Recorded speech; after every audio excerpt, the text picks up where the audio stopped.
witnessing the sight of a giant manta ray. And its dorsal fins kind of going out and sort of like, as it's cresting above the water, as it's kind of like leveling itself out a little bit. The head with the sort of prongs sticking up and a long tail whipping up, splashing out behind it. You also see what appears to be a magic sort of bubble glistening in a sort of soft incandescence in the late day's sun's rays. And as that had come out of the water, let's go ahead and just kind of pick up from that moment. By the way, Oriko, please take a point of inspiration. And as I know how much of a struggle it can be reading my own handwriting, take out 100 points of experience bonus as well. Thank you. Alright. So then, it's been a perilous trek across the grassy hills of the beyond that has brought you to an incredible sight. A sparkling grand body of water stretches as far as the eye can see. But even more amazing was the emergence of one of the four great beasts. The Sulk, the Ray of the Deep, emerging in a spectacular fashion. It's like something out of storybook. Something some of you might have not seen. But never thought that you'd see with your own two eyes. And it's not to say that you've never seen an Sulk. Relationships between those of Drugo's reach and the Sulk City are friendly one. Even once or twice a year for the most part, there are stops where Drugo will, land near where the ocean meets the beach, and trade will happen between the two beasts. It's not unheard of, but to watch that breach, to watch all of that happening right before your eyes, as you from that long stretch of clear, like soft sand, to really behold something special. And there's that awestruck moment that befalls all of you as you stand there. I think he's over for a light girly for sure. But you see shapes moving in the distance. What is everybody's passive perception? 1,000,016. Solid. 14. Let's see. I don't think it's too good. 9. Oh gosh. Pretty close. Pretty close. It's 11.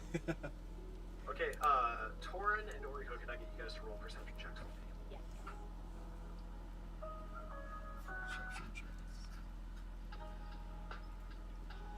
Excellent. You all see. Shapes begin little more than shadows under the great form of the Sulk. But you see something. Drawing closer, it looks like several sea creatures. They're coming at you quickly, but not in an aggressive sort of way. You behold what you might consider, at a glance, you've never seen anything like this, but there's a warmth that washes over you as your gaze is cast at these creatures. Seeing them is akin to being hugged. It's the most glorious thing you've ever seen in your whole life. Just smiles upon their faces, a brightness that touches their beautiful eyes, as several manatees are swimming at you. Is that the most beautiful thing you've ever seen? That's so majestic. They are, the undulating, it's just majestic. And there's, a lot of them are wearing like harnesses that are tied back to what looks like a sort of carriage that's built out of a large conch shell. But there's like doors carved into it, seating places and like windows engraved into it as well. Sitting at the head of it is a rather broad fellow with a bluish tint to his skin. He's wearing some kind of like loose robes and he's guiding them along. And they're drawing closer and closer, but you do have a couple of Hey, moments Extreme, how you doing? make any preparations or respond in some way if you would like to do. Is there anything that you guys would like to do? Thank you, thank you. Alright, then we'll just. You can hold on, please.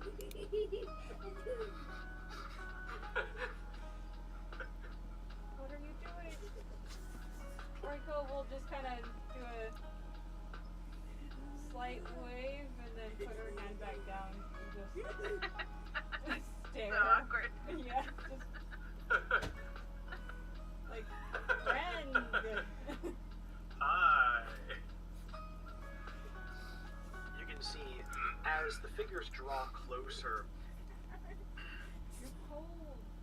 you can kind of tell that it's a humanoid shape pushed into their skin.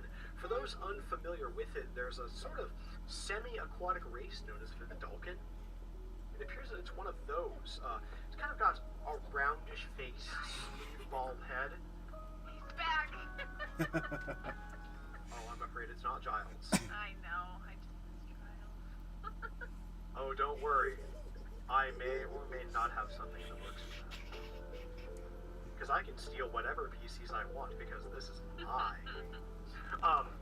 But as they draw closer, the manatees kind of swim up near the shore, the waves lapping lazily at the sands. And the driver raises a large hand and waves at you. He says, "Oh, hello. I'm here on bid of Avatar Yuga to pick you up and bring you into Kasalk City." Greetings. Thank you for the kind welcome. Pleasure to meet you, friends. My name is Ozzy. God fucking damn it. Now, there is, and for the It's sake, too close. of you, there is not a lick of mayonnaise in sight. None. I promise you, he's gone. This Yes. is normal guy. Yet.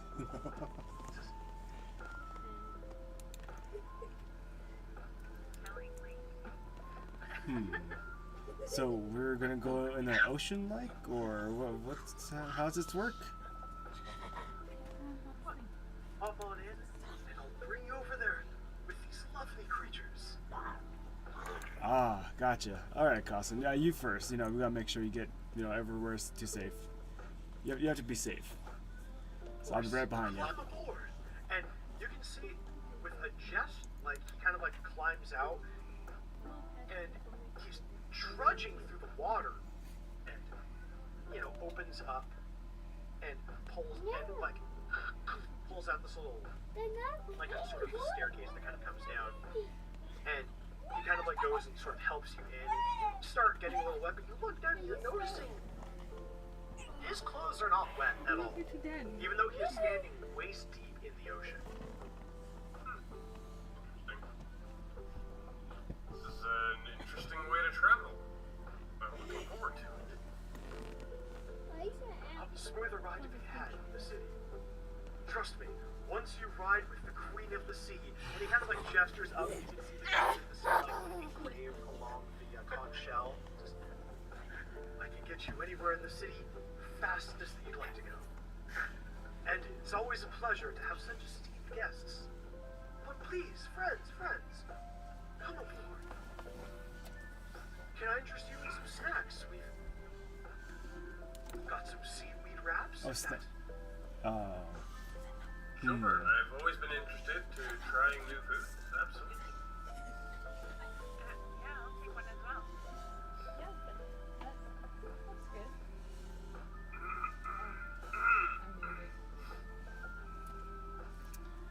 You got anything else besides seaweed in there, or?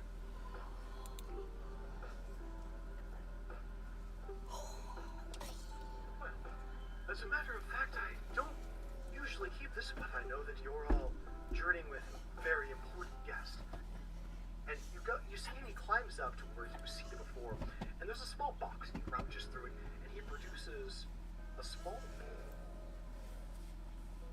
And there's some shrimp in there, with a sort of a dark brown glaze upon them. It looks like a thick sauce that they were cooked in. And he kind of takes it and hands it out to you and says, I can't spare any more than that. That is my lunch. But you're very important guests, and you kind of notice that every time he says that, he's looking pretty much at Costin. I don't want to deprive you of your lunch. We shouldn't. You don't have to give that to us. No, it's okay. He can have the Oh, seaweed. that's not my lunch. Don't worry. That's second breakfast. Second. Oh yeah, he's fine. Yeah, I didn't have my second breakfast yet. So you have seaweed, right? And just then, Torin, you feel a presence over your shoulder as, like, you're kind of holding the bowl and you're really taking in the rich scent. So what it is it's kind of like a miso glaze, and you're like really letting that savory scent fill your nostrils, and Issa's just peeking over your shoulder right at it, like eyes fixed on that bowl. Yes, it looks pretty good, doesn't it? Oh yes, it looks pretty good, doesn't it? I mean, y'all feel like sharing any of that, Torin? And, like, she's just kind of, like, hands folded together, just, like, swaying back and forth, just eyes. It's kind of like when, like, an animal's moving its body, but the head is remaining fixed, almost like a bird does. Oh god. Just fixated on those shrimp. So It would be rude to not partake of what was offered. We should yes. enjoy. Well, you know what? I'll share. And Torn will grab one out of the bowl and turn around, and he'll hand the bowl off to her instead, and just take one of the shrimp then. He just, like, folds it and just, like, throws another arm around you and just pulls you in. That's, oh, you're the best, Torin! And she eats one and just, like, eyes closed. And you can see by the way she's eating it really slowly, it's just, like, savory, but there's something else about it. Almost like a deep calculation of, like, what's in this?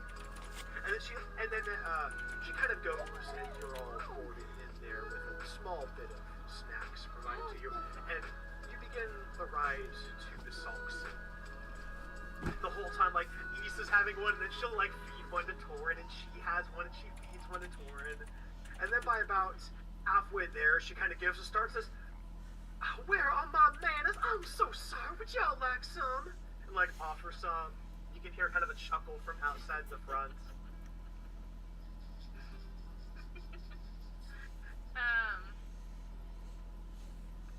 I think Shile's going to politely decline and just have the seaweed wrapped snack. That sounds delicious.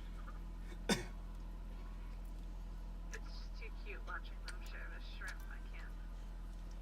Indeed, there's plenty of snacks to go around. You take your share of that. It's totally fun. Now, Costin, come here. And Torn will pick one up and shove in Costin's mouth. There you go. You're a grown boy. Costin, come on. Here comes airplane. Whoa. What's an airplane? Oh my god. Nope. Maybe like, here comes Darugo. Yeah, Like, here it comes. Hakuna Costin!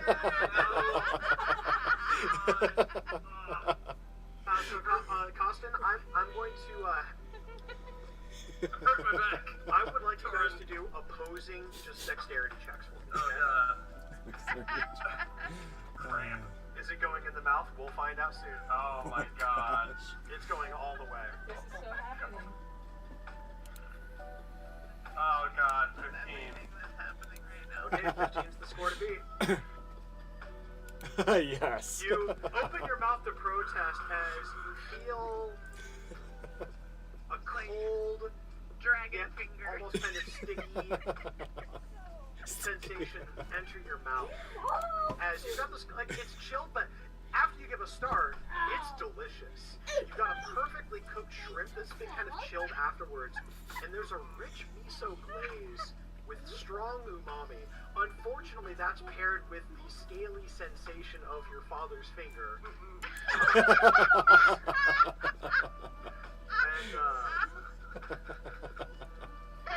What is delicious quickly becomes not that. Okay, but I'm trying to play right now, okay? This is unfair. And Issa just kind of like Okay. places a hand on your shoulder. She says, "You're just such a good daddy, Torin." And then, like, she's just smiling so broadly with this look that just lights up her eyes as she gazes at you, Torin. Ah, yes, thank you. Yeah, sometimes he just fights to eat. I mean, he tries to eat like a bird at times, but he's a good boy. Costin's absolutely speechless. I mean, look at him. Oh my god, thank you for clipping that. God damn it. That might be my new favorite clip of all time. Oh my god. It hurts. This is already an incredible fucking session. It hurts so bad. Daddy Yeah. fed me. Oh god. Gotta keep up your strength there, son. So Oriko's gonna look over at Costin after watching that spectacle of Torin's finger go in his mouth with the food, like, you okay there, Costin? Just sweat running down his face. Is it good at least? You don't have to speak, I understand. She grabs one. Oh, okay, you got yours. Okay, you're good. Just pops in her mouth real quick, like, Jump! yeah, go.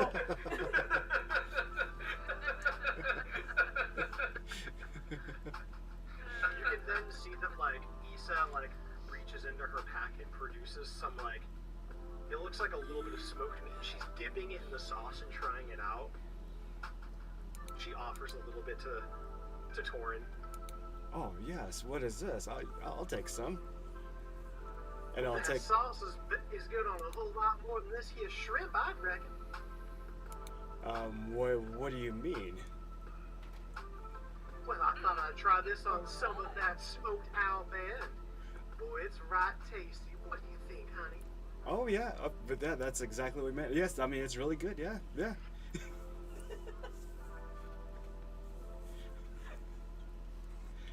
And you try it, and admittedly, it's really good. It's still very, like, flavorful. I'm not going to look at that. I'm going to continue being a good DM and not looking at the memes that are being shared. Because that's what I you shared that forever ago. I know, but I happened to click back in there to check something. It's really good, but the gaminess of the owlbear does kind of clash with it. It's kind of like one of those moments where you're like, one thing, maybe not good with two things. It's kind of like the owlbears fighting last fight against the sauce.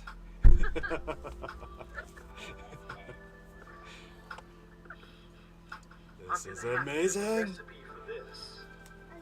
Oh yes, that'd be amazing.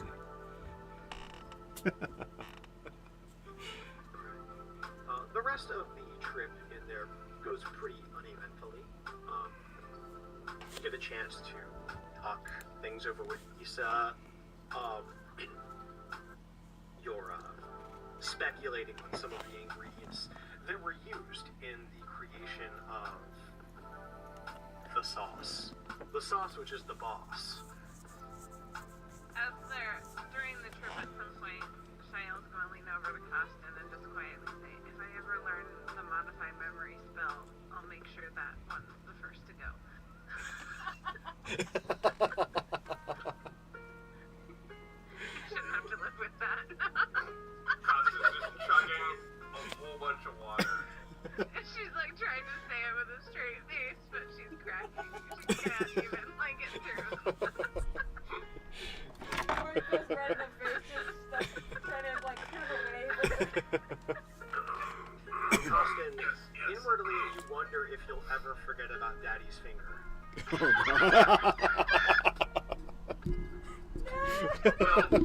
No. Oh shit. It's irrevocably burned into my memory. It's the sensation that the body will always remember. Your tongue will never feel the same after what happened. That unique taste. The scales the texture. I'm gonna go eat some burning coals right now. I'll be right back. So, as the ride continues along, you can see you're approaching the song, and you can really take in just the scope and size of this creature. Oh, Stacy, thank you so much for your like. And for the follow, comparable to that of Darugo. And you see a walled city kind of constructed along its back. And there's a spot where the carriage is drawn over to kind of like a parking area, for lack of a better word, around where the incandescent bubble seems to end just outside of the city's gates. There's a small building there. It appears to be a check-in station of some sort. And there's a small group of people there. Many of them, you can see the guards, primarily dressed with what looks like a breastplate that's almost looks like it's made of shell of some sort, carved, and at first glance you can notice it seems like they're dressed in a pretty similar fashion, but at a closer look you can see that like the swirl marks on them are etched in different ways. You're not exactly sure why, but you do notice that upon looking at them. But many of the people here are dressed in pretty kind of like loose-fitting robes, and just like, it seems like the kind of place where a lot is dressed more for comfort than anything. And as you get out of the carriage, Ozzy goes and he bids you a broad smile. He says, "Well, I've got to go and get ready to finish my day, but do look me up in the city." And he hands you a stone that you pretty much immediately recognize to be a sending stone. Really an Empyrean gem of that, but he says, "It's got one way. You can call on me, and when I've finished with any of my clients, I can come and give you a ride. Or you can stop at some of the stations on either side of the town in the canals." Very well. I appreciate your assistance. Before you go, which direction should we be heading in? I go and speak to some of the guards here. One second. Here it comes. Yep, there it is. This is gonna be right now. Okay. So, it says, the guards can help cast the enchantment on your clothing to help keep you dry inside of some parts of the city where there's still going to be some water, though the magicked bubble does take care of most of it. I see. Very good. That's quite convenient. Thank you. A smile and a wave. Draws the carriage forward, and some of the guards kind of approach. Oh yes, travelers. Avatar Hugo told just, please, this way. Oh, thank you. They beckon you along, and you're brought to a place where it's not really more of the guards, but there's some. They're dressed in robes, and they bear it's a medallion with a symbol of a ray etched upon it. Given kind of a passive knowledge and piecing two and two together, you're pretty sure that this is probably something to do with the Avatar. Much like how the Wind Whispers work for Riala directly in Darugo's Reach, you can kind of presume this is something, an arrangement similar to that. They do a quick flourish with some Empyrean gems, and this sort of like bubbly substance seems to surround you, and then it kind of like is, at first it's kind of like that sort of multicolored, like when you see like oil, the way the colors kind of go off of that, but then eventually kind of becomes transparent, and everything feels normal. But you like, as you go and you touch any water, you can notice there's this very thin barrier around you. It's quite convenient. Ah, yes! That's a little trick there. We've been doing that for a few hundred years or so. The kind of elderly chap looks, well, elderly for, let's see, what did I write you in? sort of like a bluish gnome. Okay. Has some kind of like, it's kind of like brownish reddish hair with specks of gray in there. Oh yeah, trick I'd learned some time ago. Well, trick I learned from the person who taught me, and they from them, but we do it for a lot of our guests. We understand that not everybody can breathe underwater. Yeah. Of course. Consequence of living in the ocean at all. Your first time here? Yes, directly, yes. I mean, our partnership between Darugo and Assault has been long and ongoing, but personally, I believe this is everyone's first time within the city. Excellent, excellent. Would you like a tour or anything like that? I think we have some time to spare. We might as well see the city a bit before we see Hyuga, unless you know that he needs to see us right away. I'm not sure. Oh, that I'm not. Just a moment. And you see, like, he like kind of casts the spell with a quick whisper. And you see, there's that look of consternation on their face as they focus for a moment.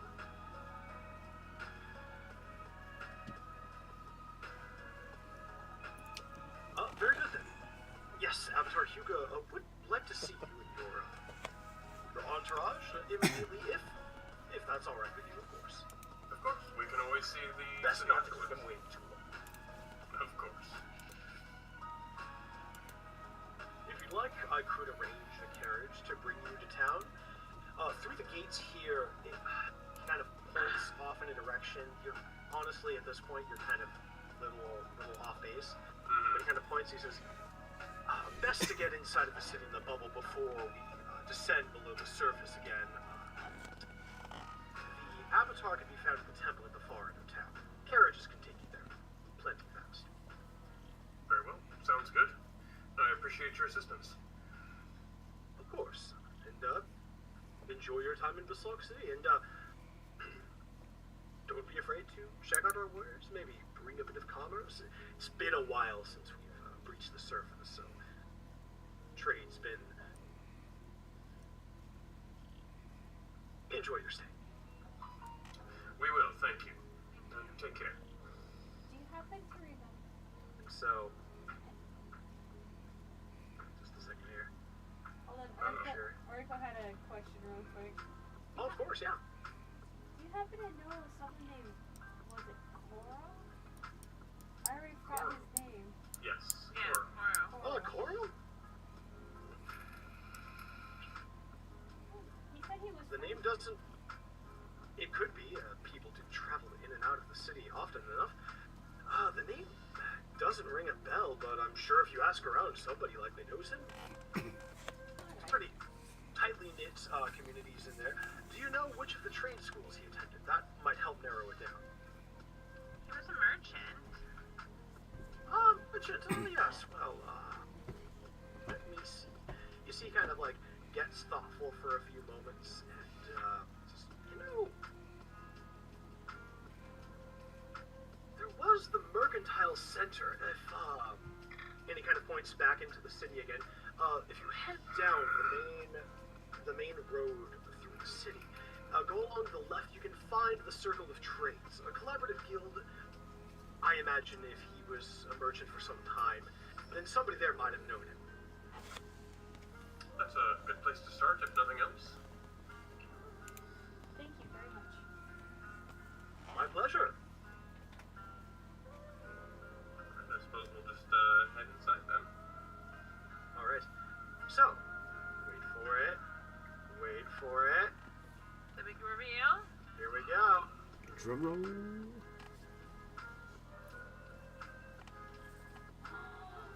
Nice. Whoa. Going so slow for me. What the fudge? That is It's a awesome. pretty high res image. My apologies. That's a big O city. There we go. Dang. I'm on right. Oh, that's so cool. That's a whole lot. So, you kind of cross this arched wooden bridge that leads to two tall towers, the walls extending in either direction, open gates into the city, and you can see down the main thoroughfare it's straight for now, and you can see for quite a distance, all the way to the other side where there's a grand temple constructed on kind of an upper parts of the raised back.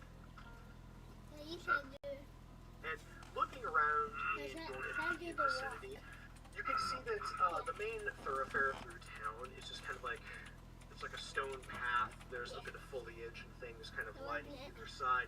And this appears to be more of like a residential district, though there is a small business off to the side. You can see on it, it looks like, so it's kind of like an open, almost a stable, with a small building attached to the right-hand side. There's a wooden sign, Toru Carriage Services. And, you know, it's kind of a standard-looking thing, but then you look and you see inside of the stables, there is no hay like you would expect stock horses or cucahudas. There are large vats of water in like, it looks like really small, like almost gel, but there's like a tiny bit of movement that you can detect. It's like some kind of really small thing, and you can see there's this halfling who's just cheerfully scooping this stuff up and feeding it to this giant hermit crab that's like eating out of his hands, like with all these like little clicks and stuff. Okay. And off to the side you see another conch shell, this one with wheels affixed to it, and you're quickly piecing together that there's fucking crabs that run the carriages here. Oh my god! Nice. Oh my god. Heck yeah. I'm down for that. So, Costin will kind of look around and he notices the building and kind of gestures to everyone. I think that's the carriage ride service there. It's interesting. Crabs. Oracle's like, there were crabs.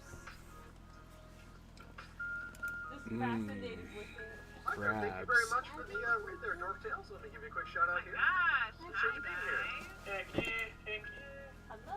You guys I thank you very much for the raid and for sharing your community with us. I just unveiled a new map that I made for my players, so you guys have a great time to come here. Yes. So let me see. So you were playing a little tabletop. Were you guys doing D&D or maybe something else? I'd love to hear all about it. It's in chat. So my apologies, Trasolta. Thank you for the follow.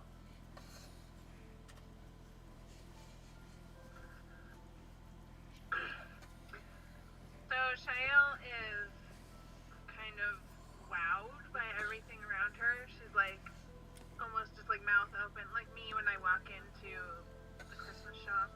Like, Love it. Perfect visual. I'm here yeah. for it. She's just taking in everything. I never imagined that I would ever set foot here, or that it would be like this. It's quite something. Vastly different, but yet in some strange way, sort of the same. Yeah. People seem to gravitate towards the same sort of conveniences and use what's available to them. So it's interesting. Beautiful. I can't wait to see this whole place. Yes. And I believe we'll have a little bit of time to spend here once we meet with Avatar Huga and iron out the business there, and we'll be sure to spend some time here before we move on. It would be nice to just see something new for once and not have to worry about danger so much. Well, ask that for a kid. Can play on my phone. Well, let's go take a crab to the temple, I guess. Yes, please. Grab the carriage it is. So, Costin will sort of take another, just kind of quick look around and just in sort of fascination, and he'll walk up to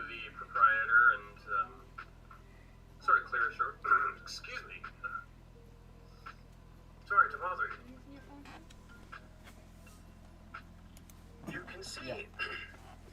the halfling gives a bit of a start as they were completely focused on feeding the crowd. Oh, jeez, I'm really sorry. I didn't see you there. Hi. Kind of cleans himself off real quick. Says, my name's Kota. What can I do for you? Not a problem, Kota. We're just here looking for carriage ride service up to the temple, and we were told this was the place to go. Well, this is the best place if you're feeling a little crabby. And he kind of like nudges you a bit, and then he notices that the joke might not have landed. No, it lands for No. Cheyenne. Oh, She's absolutely. giggling. Yes. Costin appreciates very much. We're pretty handy in a pinch. Ah, got quite the wit on you as well.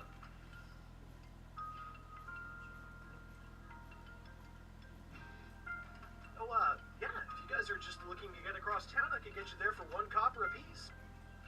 Fair deal? That's very generous. Alright, well, you can see kind of like, Is there different currencies for each beast? Is he gonna look at these coins and see that they're like Darugo made? Like, or is it universal? I guess guess we'll find out soon. I can cover this ride, guys. And, Very well. there's 5 of us with Issa, right? Yes. Yes. Okay, she'll hand over a silver piece.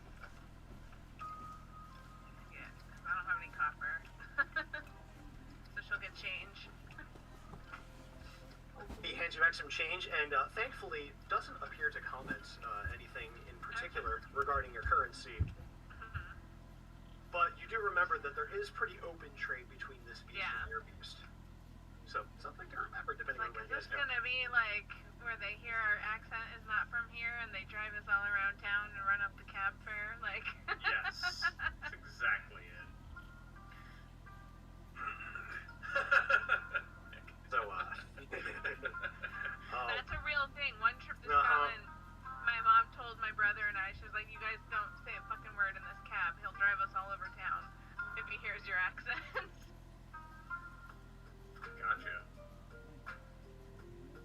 no, he kind of, it's a weird sort of clicking call where it's just like, and like the crab like goes over and it starts like moving towards him and he reaches out with a little food and kind of gives it a treat for responding and he starts getting like the reins and stuff put on it and he gets it attached over to the carriage built out of that sort of swirling shell and he opens it up for all of you to climb inside. It's fairly basic but comfortable enough. And he begins guiding you along the town. And you guys, as you hop in, you know, you settle in, and Issa's just like grabbing the window and just like looking out, just very clear, not even trying to hide her like tourist nature at this point. You're going along the main drag through the town, and you guys start to feel like a deep rumbling along the ground. And there's a low lurch where it's almost like when you're on a boat and you can feel things start shifting, but you're not sure if it's your imagination. Like, I know I haven't been drinking. And, Yes. you can kind of hear Kota call from above. He says, sorry if that feels a little weird. First timers here in the city, right? That's correct. I don't mean to assume, but I can kind of hear in your accents.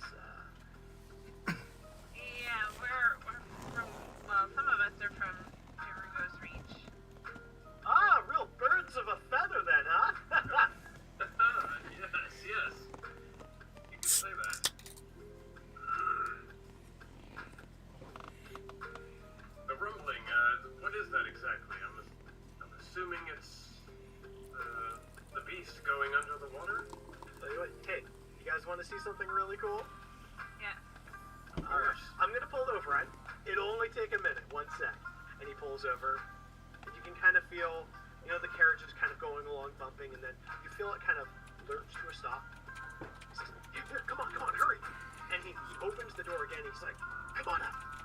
And he, like, climbs up to the seat in the front, he's, like, reaching out to help you guys out. Alright, yeah, we'll climb on up. Yes, what are we looking at? It'll be a little easier to see if you're higher up like this, but give it just a second. And you feel another deep lurch. And you can look out, and he's kind of pointing. If you can see just above the wall over there.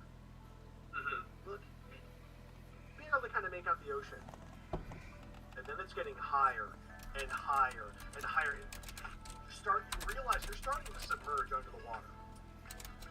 And you can kind of see the water going Child up almost around like that bubble. instinctually holds her breath as if like the water's gonna come in. And then she kind of like lets it out. The descent starts, you feel sort of one more sort of lurch as it starts going down, and you can see that the sun starts getting like a little bit more distant, and the sky, because of the way that the water is kind of bending and warping the image of the skies above, it starts becoming really distorted, but yeah, you can all breathe fine. Fascinating. How are we breathing right now?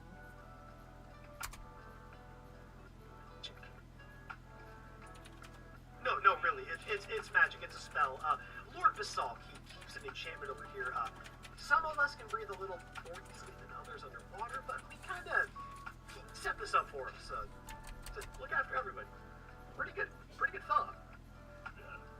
Strange sensation at first, but in a way it's really similar to like when Lord Darugo takes off.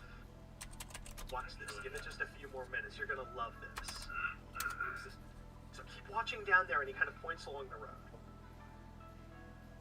And you can kind of see there's like a hustle and bustle of the crowd. At this point, it's getting to be about late afternoon. And all of these lamps start to light up, casting a soft glow that envelops much of the town, all the way through the distance. That's something that we've got set up, and we don't get a whole lot of sunlight, so we've kind of had to find ways to make our own. That's fascinating. A pretty bright idea, am I right? Yes, indeed. I like soda. Hey, thanks. Just saying. I run the service all the time. If you guys need to get around town, I'm your guy. You sure seem like it. We'll definitely look you up. Oh, okay. It should happen in a few minutes. And he's pointing right down the main drag. He says, keep watching.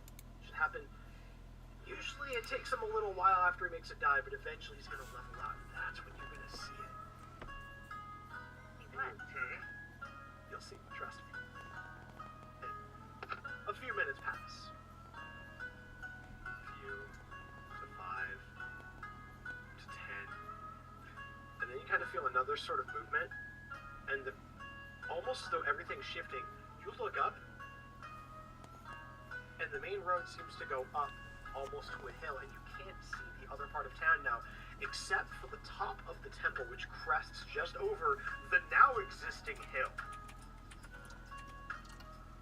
Interesting.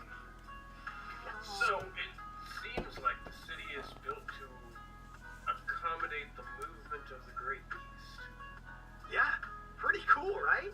That's Depending on where you're at, and where Lord Basalk's swimming, you can see either the whole city or only parts of it. A lot of tourists really love it. Kind of the whole shtick. Are you guys here to see are you guys here to check out the aquarium? There's an aquarium. Oh, I'd yeah. love to see an aquarium. Well, I could take you. Well, you said you needed to go and see the Avatar, right? Yes. Yes. Business No. first, of course. For such good customers, I could stay parked outside there. Maybe I could, get you guys up for another ride. That would I be mean- very helpful. Yes, 1 copper please. apiece, you can't beat that deal, right? Of course not. Well, let's hop back on in. I'll get you over to the temple. Lickety split. Very good, thank you. On the drive, Shile's gonna kind of pick his brain about like, where the schools are, where the best places to eat are, the best coffee. Schools? I'm not sure what you mean by that. Oh, well, we don't really something like that. We don't really do education. It's more like trade school. Shael is like perplexed. Like there's no public school system? No. Well, I guess if you guys are new to the city, you probably don't know a whole lot about it. See, the way that we do things, well, I know this is going to sound a little weird, but we've kind of got a belief system here that, like, you know, when there's like water on the beach and the tide comes in and out? Right. Well, sometimes there's pools of water, and that pool of water, it stagnates. And so we're taught, don't stagnate. All of us, myself included, about every few years we completely change vocations. It keeps us all really well rounded.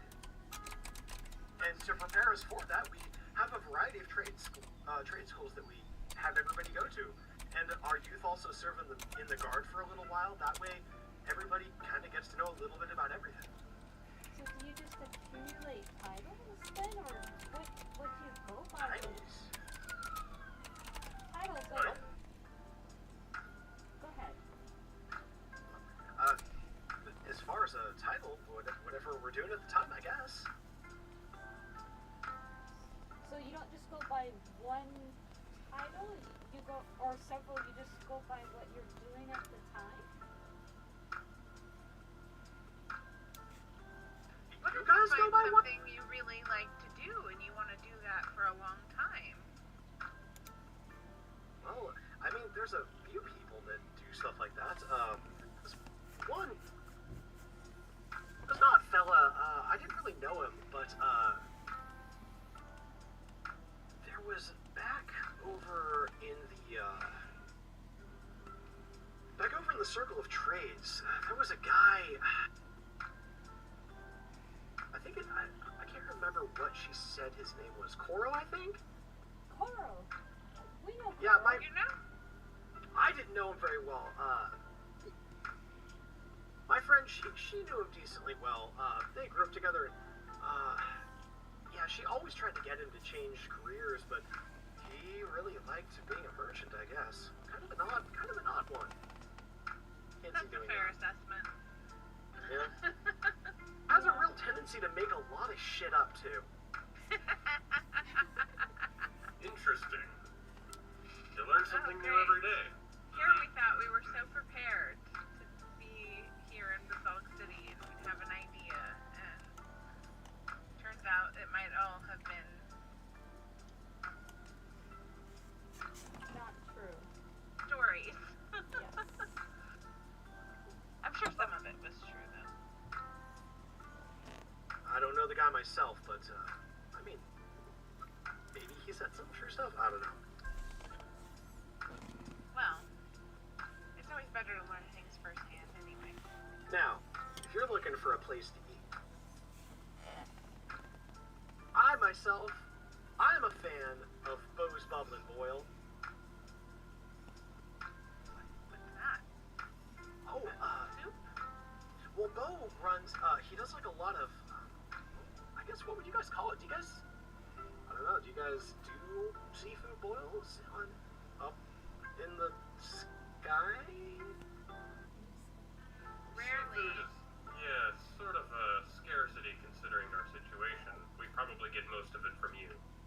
Well, there Yeah, was I imagine you do.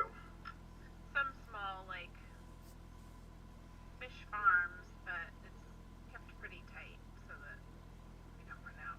Sort of a specialty or a delicacy, so to speak. Well, Coral brought that spicy crab thing that Torin ate. Oh, did he have rage crab? That's it, yes. Torin, you remember You this. need, be careful, that's dangerous shit. Wait, Oh, Doran ate the whole thing. he ate the whole thing, yes. Just You're one still bite. alive? Last I checked, yes. Wow, most Use a people strong their stomachs can't take constitution. that. It was really delicious. He's just kind of like nudging Torn right there, like, what's rage crab like? Oh. It's so Like hell in your superb. Didn't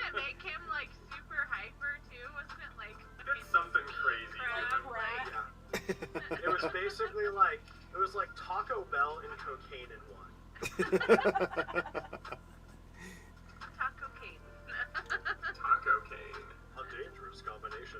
And if you've ever experienced having to shit your guts out while being There it is. on something similar to He's crack, waiting for it.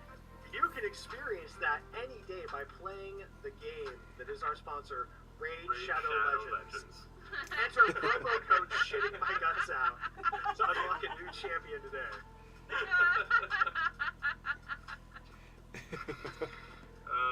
Yeah. Awesome. There it is. Now it's a real D&D session. Thanks, Raid Shadow Legends. Alright.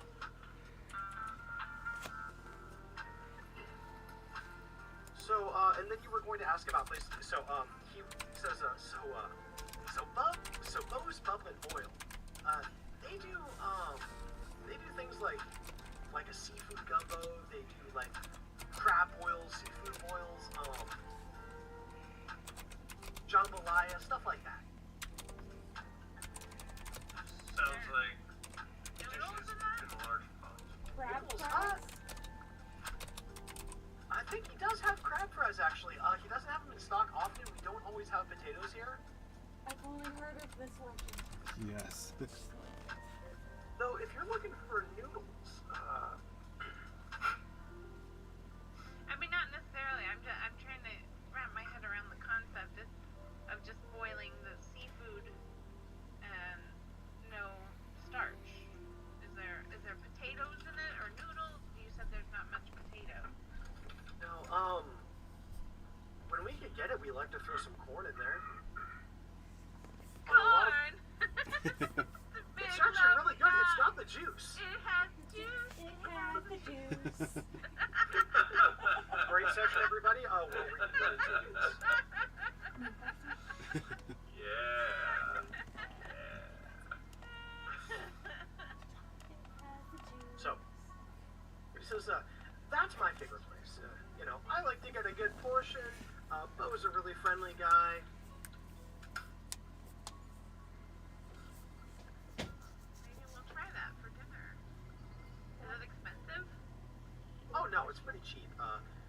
If you're looking for a more expensive place, though, Rock and Rolls is pretty good. That. Oh, well, Rock and Rolls, they do a little bit of noodles, but it's mostly, any of you guys ever had sushi? Probably not. I imagine you're not Yes. from around here. No. You have? A couple of times, yes.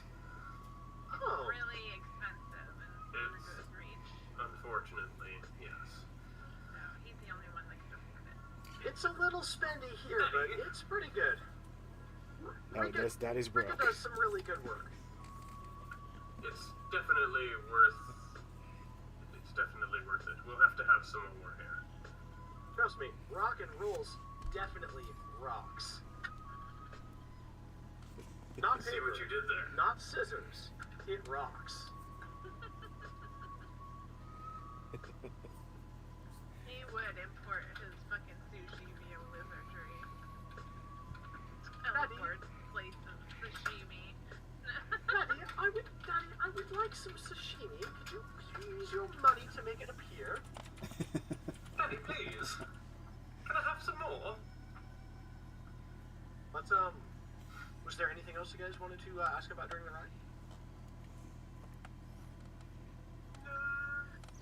No, I mean nothing that we have to role play out. Just Yeah. touristy questions like, Pretty what much. do you do for fun? What do you blah blah blah? Like, So, you things guys you get a would chance ask to your talk. cab driver in Vegas or something. Like, So I'll grant that he at least hooks you guys up with this much. where to stay? Would be another good one. Yes. So he does kind of explain the basic sort of layout of the town. In that you've kind of got the main thoroughfare through town, which is residential, and you've got a few businesses through there. And that like this stretch has like the nice road and like the really vegetation done up to look nice on presentation wise on each side. But on the left side is the ebb tide district along the left dorsal fin. That's mostly residential, where the trade schools are located, and they've got some farms there where they can grow some limited vegetables. there's a flood tide district located along the right dorsal fin that I'll let me ping that on the map real quick. Yes. And that section is going to be where you can find like the marketplaces, more of the businesses, inns, stuff like that. And along that side, you can kind of there's also, he explains, aqua farms as well as the aquarium. Okay. Very good. Then the center along the front is the high current district. That's where the temple and some of the museums are located. Ooh. Okay. Okay. And he kind of finishes explaining all of this. It's a good couple of hours to get across town. So you're getting into kind of late afternoon, early evening now, as he pulls you up to this just grand temple that's just like this stone pagoda with this like just immaculate blue ceiling kind of coming down. And you can see like towers built upon it and this stone wall. Encompassing the building with a large arched gateway, a heavy wooden door in the front. There's several guards standing around, as to be expected, and the gate at this point is still kind of open up for the day for travelers and people to appear, come and go. The crowds are still present, however, at this point starting to thin out as the day is drawing to a close for many people. Hey, Geronime, what is it? Thank you for the raid bud. Let me give you a shout out. So this glorious bastard challenged me to a race of randomized Symphony of the Night, so check him out, friends. But, Coach, pulls up and kind of lets you guys out. He says, so I'll stay parked for a little while if you guys want to come back and maybe get a ride elsewhere. Yes, that would be great. Thank you. I don't think our business here will be too long, but if it looks like we're going to be staying longer than maybe more than 30 minutes or so, maybe we'll just have someone come out and notify you so that you're not waiting around for no reason. Alright, that sounds fair. Much like the fare that I charge. Indeed, indeed. It's quite the steal. Indeed it is. What can I say? I give people a shell of a ride. Good one. Yes, yes you do. And with that, you guys can approach the guards. You know, they kind of like, as you're kind of approaching, you know, they do kind of a quick check, make sure, you know, you've kind of got weapons and stuff, but they give you the quick rundown, you know. Don't start any shit. There's plenty of guards there. They don't appear to take your weapons because at first, though they kind of approach and it looks like they're going to, you can kind of see one of them dressed a little. You can kind of tell by the insignias on the pins that they appear to be a higher rank. Kind of like mutter something to them, and the guards give a confused glance back at them and then look at you. And there's that sort of moment of dawning realization. Come on in. Okay. All right. Cause any trouble. Of course, of course. Should I be like introducing you when we go to new places? Should I herald your arrival at all, or? Oh no, that's not necessary. Unless you want to take it upon yourself, but I'm not that much for propriety. I'm sure Torin would have it covered. No, that's Are you ashamed of me, Costin? Am I too much of a father figure? How can you be ashamed of your father? I know.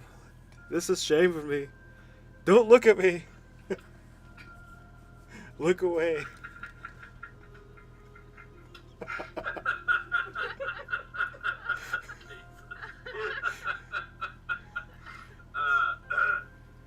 No, Tor, you're fine. As I said, we want to show respect, but yes, I'm not formally the Avatar, so that much propriety isn't necessary. Oh yes, as Avatar. I got you. Okay, I got you.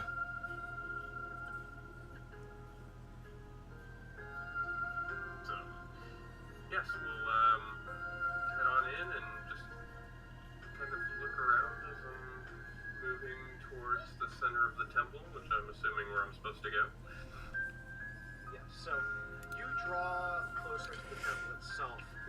outside past the gates, revealing some just immaculately kept lush gardens. There's a few stone shrines constructed, but you're not entirely certain at a cursory glance what they are. But you approach the large gateway up a set of stone stairs into what is just pretty much like a grand hallway. At the very back of it is a couple of small doorways. You're not entirely sure where both of them lead, but this open area, as you walk through, I mean, this doorway is probably at least 50 feet high, and there's another doorway on the left and the right. It's just kind of a big open area where you can see a large shrine built of marble, constructed in the likeness of Basalk. Okay. There's a variety of people at kind of other smaller constructed shrines around, paying tributes, saying these prayers, guards kind of monitoring the situation closely, a good number of them posted, and several of the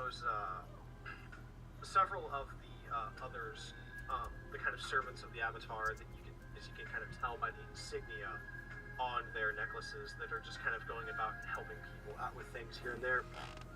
At the far end, atop a raised stone platform near where that main marble carving of the Basalk is, stands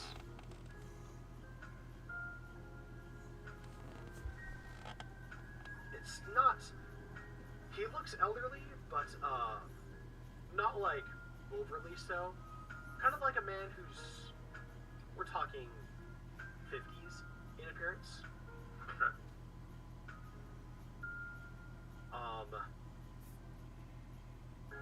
This person looks,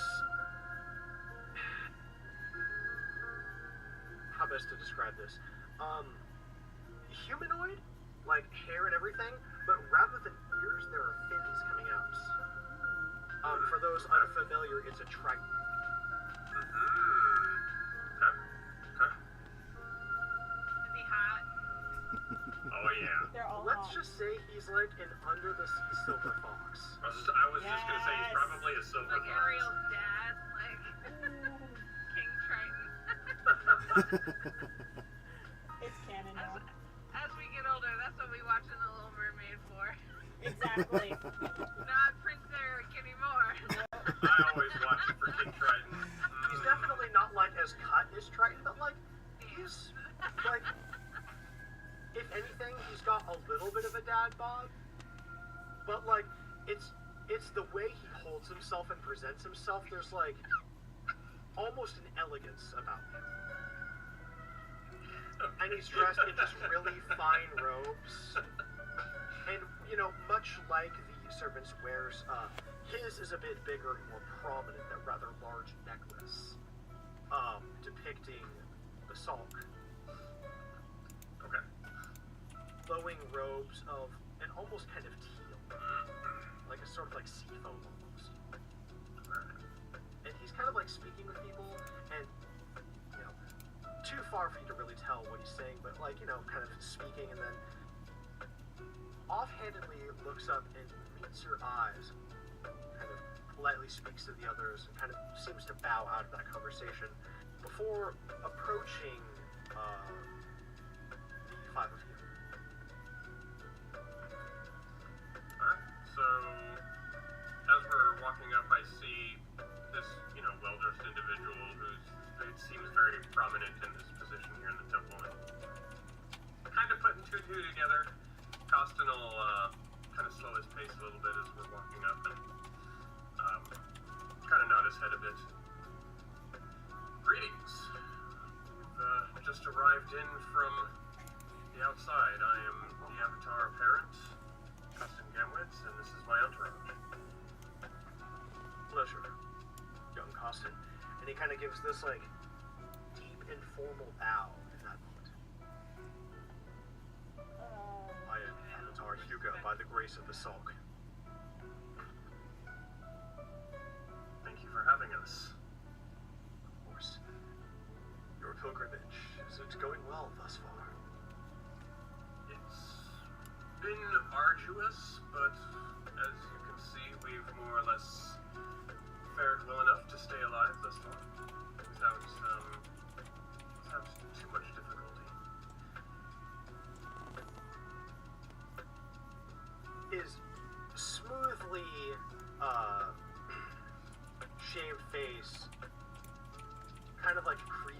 smile for a moment, only light lines of age showing. And he nods for a moment. I certainly remember the trials of my own that I had during my ascension. But let us retire to a more comfortable and quieter locale. Please. Follow me.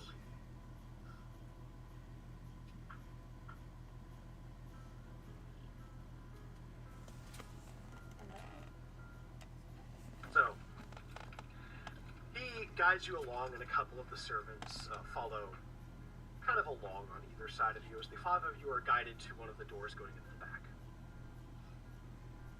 One of the guards, seeing the avatar approach, opens it for him, letting all of you pass. And you begin ascending up a staircase. It leads you quite a ways up into some back rooms. Like, there's general kind of servants' quarters as well as just kind of living spaces, storage areas. Then you're guided further up, kind of to where there's like that taller tower built upon it. And you can kind of discern as the door swings open that there's this large sort of Zen tea room with some kind of dividers placed at the back, where just at a quick glance you can see like a bed area. This is discernibly his living quarters. Okay. And as he's guiding you guys up to this area, he's explaining a little bit about his role as Avatar. The Wave Runners, those are the servants, much like the Wind Whisperers of your homeland. Mm-hmm. And as you're guided in there, he kind of nods to each of them and says, "Thank you for walking with us and bringing us here. Please, we will speak alone for a time. You may be excused."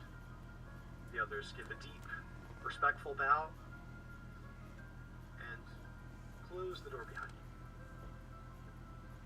Avatar Hyuga walks over to a small sort of kitchen area, not very big. He says, "Could I interest the 5 of you in some tea?" Yes, that would be nice. And also, now that we're in a more comfortable setting, I'd like to make some introductions. This is Shio to my left, Torin over here on my right, the tall one behind me, and he kind of turns around and points to Origo. This is Oriko. And we've got sort of a newcomer, a new companion we just picked up along the way. He's just, "Hi there." And she like tries to give a bow, and it's very awkward. He smiles and gives a good dismissive wave. "Do forgive me for bringing us to this locale before introductions were complete. So delighted me to do so to such esteemed guests. I appreciate you being here in our fine city. As your tour of the Sulk City treated you well." Yes, it was brief, but we got a lot of good information along the way. The carriage ride was very enjoyable, and the proprietor, the young man, was very knowledgeable, and we look forward to seeing more of the city once we finish up our business here. Yes, Kota has a fine wit about him. I trust it made for an entertaining ride. Beautiful Yes. city. Incredible. Goes and starts preparing some tea. "Please, have a seat." There's a circular table with some cushions seated around it where each of you can kind of sit down and take a load off for a moment. He fumbles, or not really fumbles, but he's... So loud. I don't know. Sorry. prepares some tea, and he comes over, producing a cup for each of you, and he pours each of you a cup of piping hot tea.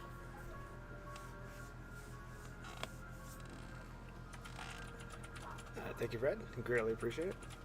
And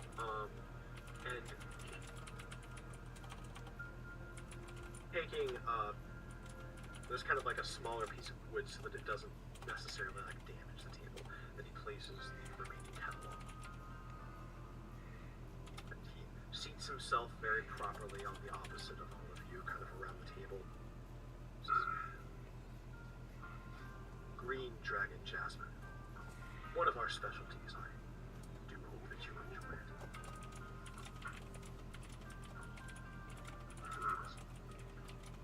This is very delightful. Very aromatic. I appreciate a good tea. It's a very nice, earthy tea. There's a small hint of almost mint in there. It gives it a clean finish in it, but just a delight to the senses. Very properly sets it down. He says, I am very happy that all of you are here. Especially you, Master Gamwitz. The pleasure is mine. Thank you for hosting us. You don't understand. You have to help me. Suddenly, all pretense of propriety is dropped. Wait, what? I very recently came into my role as Avatar. Okay, I have no idea what I am doing. What does an Avatar do? Nobody told me. Lord Basalt just chose me. They did away with the whole pilgrimage 3 generations ago. I have no idea how any of this works, and I could really use some advice, but every time I reach out to Riala, she just tells me to look within, whatever that means. Kyle is dumbfounded, just like mouth agape. Torin was gonna take a drink of the tea, but then he puts it down like, never mind. It might be the tea. I can assure you the tea is good. I used to be a tea master. I see what happened. Yeah. Wait, so Kota was talking about how you all switch positions a lot, switch trades a lot, That titles applies a to lot. the Avatar too? Yes, it started, I think, 200 years ago, maybe a little longer. I don't know. I didn't read the history books. Like, there's not an instruction manual for this. Suddenly, I was chosen. They stopped doing the pilgrimage, and because of that, I have a lot of trouble communicating with him. Hold on. Are there any hold on. tricks? Have you spoken to Darugo? What can you tell me? No. Okay. Hold on a moment. Breathe. Take a breath. Okay. I am, as you know, on my pilgrimage. I have not yet had the privilege of speaking with the great bird Darugo. However, the Avatar before you didn't assist you with any sort of transition into your role? You see, almost like that veil being brought back up, it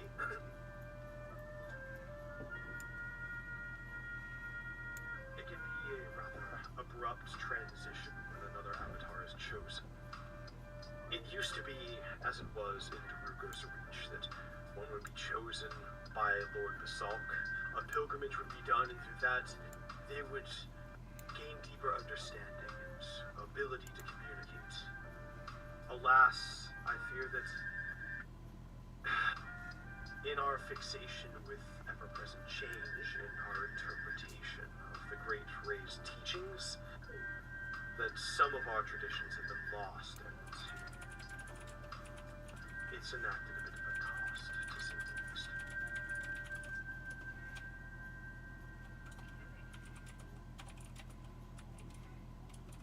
I see. I wish I had something to say to help ease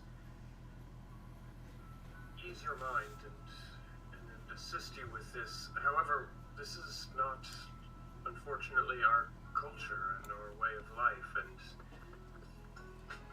I don't know what wisdom I could impart into you other than do what you feel is right for the people of your city. If the transition is that loose and that often, just do what you can in the moment. Do what you think is best, and try to leave something for the next avatar to make their transition easier than yours was. Avatar, couldn't you just decree that the changing of roles no longer applies to the avatar, and then have time and settle in, and then maybe do the pilgrimage, or at least read about it? Do you have a library? Any kind of an idea of what sort of upset that would have with all of our society? We've been doing things like this for hundreds of years. I mean, something like that people might even write. That is certainly an idea. I will have to think on it for some time.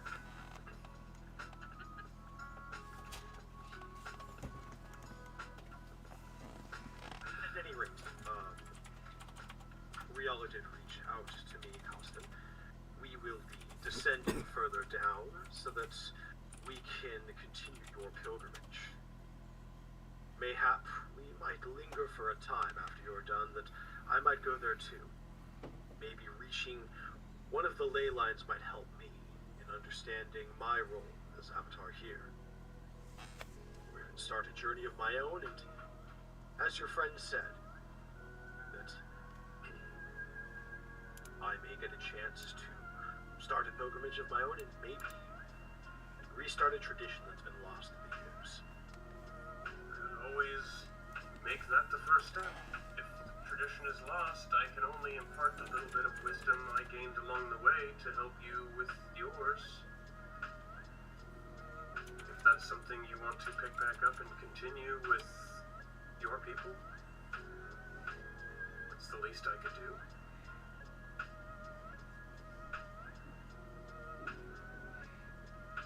I will tell. One of the wonderful things about traditions is that they can change and adapt and die off or be revived. In your role, you're perfectly positioned to be the one heading up that change. Maybe my suggestion was too grand. Maybe you start smaller, but It is true, though. I dare not speak of such a thing in front of a great many people, but the traditions that we've been taking part of for some time are bearing down upon us like heavy chains.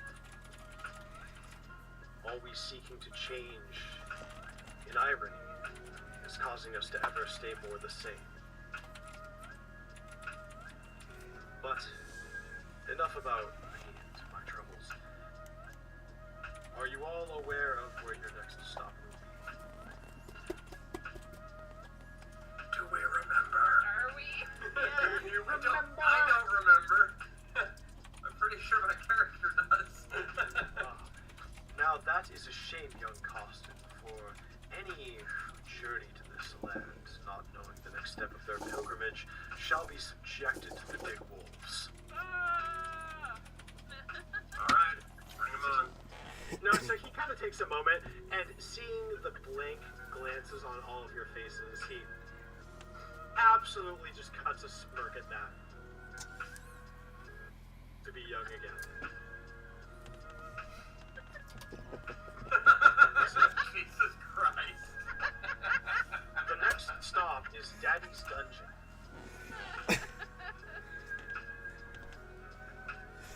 No, he says, no.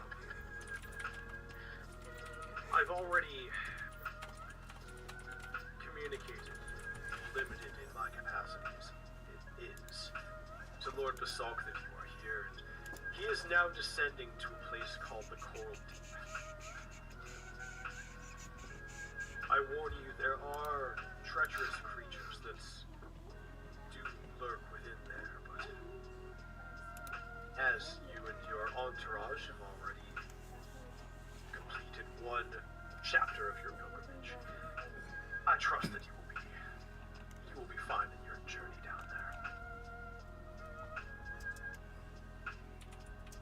Yep. Just have to take it in stride and Yes, that's the word. see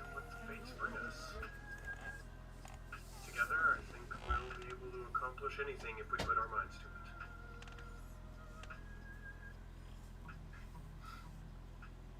Keep that outlook. It will serve you well. May it be a light when most others grow dark, and I fear that will be the case for you. The Coral Deep. It is the deepest trench in the inner sea where we are. Or, sorry. Wrong game with that one. Lies. That is going to be in the Emerald Sea, sorry. Ah. Okay.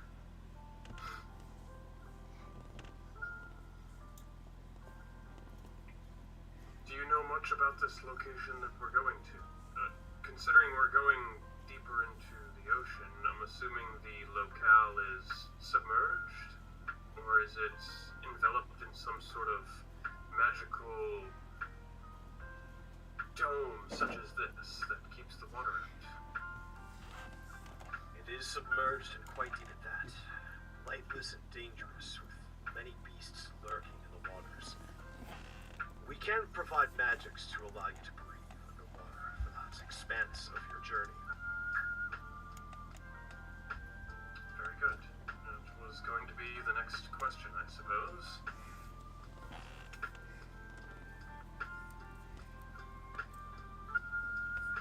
You could also... Ethan is right here. Ethan. I'll speak with the Guardians. See if we might get a couple of mounts for you Dad's to go blue ball underwater is with. somewhere, I'm not sure. That would be helpful. Any sort of assistance would be greatly appreciated.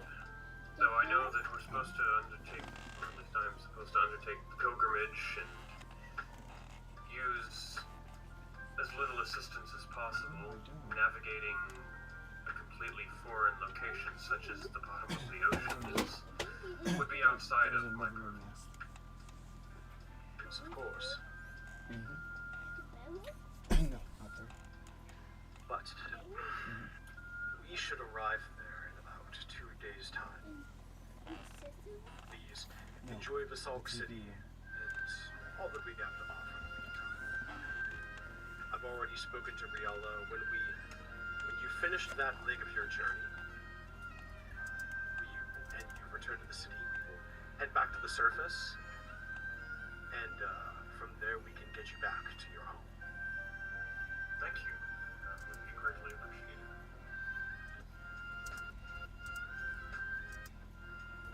Of course. I thank you for your time in coming out here and speaking with me. Of course. Just remember to keep a cool head. And remember that you are the Avatar and that you have at least some authority on matters that pertain at least to yourself. If you need something to help you in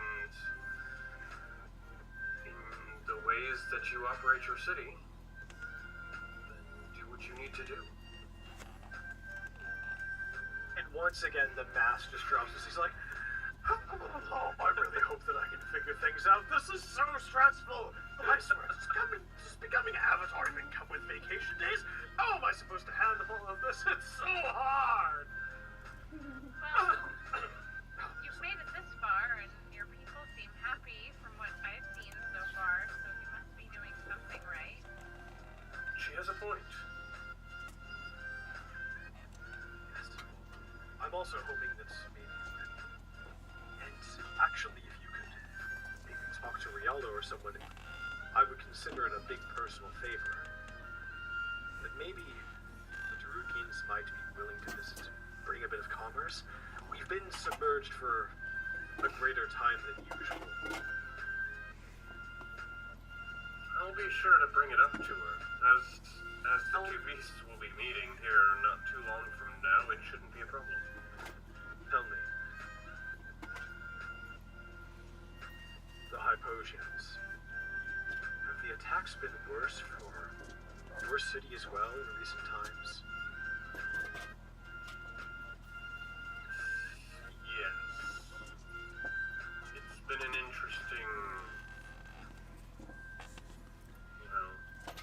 interesting since I started my pilgrimage. Things escalated, and we've had to do some damage control, to say the least. And it's still a work in progress, but it seems like things are changing, and I'm not sure what to expect. Just stay vigilant and, without saying too much, try to keep an open mind. That's all I can say.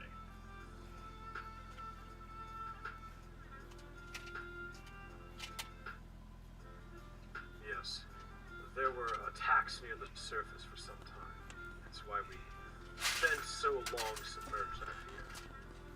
I was just curious if anybody else experienced that. I received a little word from Darugo's Reach and Ephropolis. Well, we're not exactly on the best of terms. They're a difficult bunch to get along with, from what I understand. Well, I can't say that I've had very many good experiences there. In fact, I haven't had any good experiences there. Have you ever met them? They're some of the rudest people you've ever met. I mean, I simply go in to try to peddle my wares, and I'm like, look, here is some glorious tea. Would any of you like to drink it? Do you think any of them wanted to drink it? Not a single one of them! You just haven't met the right ones. Then Oriko just kind of freezes and. Did I strike a nerve? What? No, my apology. I glances at Costin and then just keep an open mind. Yes. Keep an open mind. There are things at play right now that are difficult to comprehend, and that's honestly the best piece of advice I can give you without complicating things with details that wouldn't make sense without context.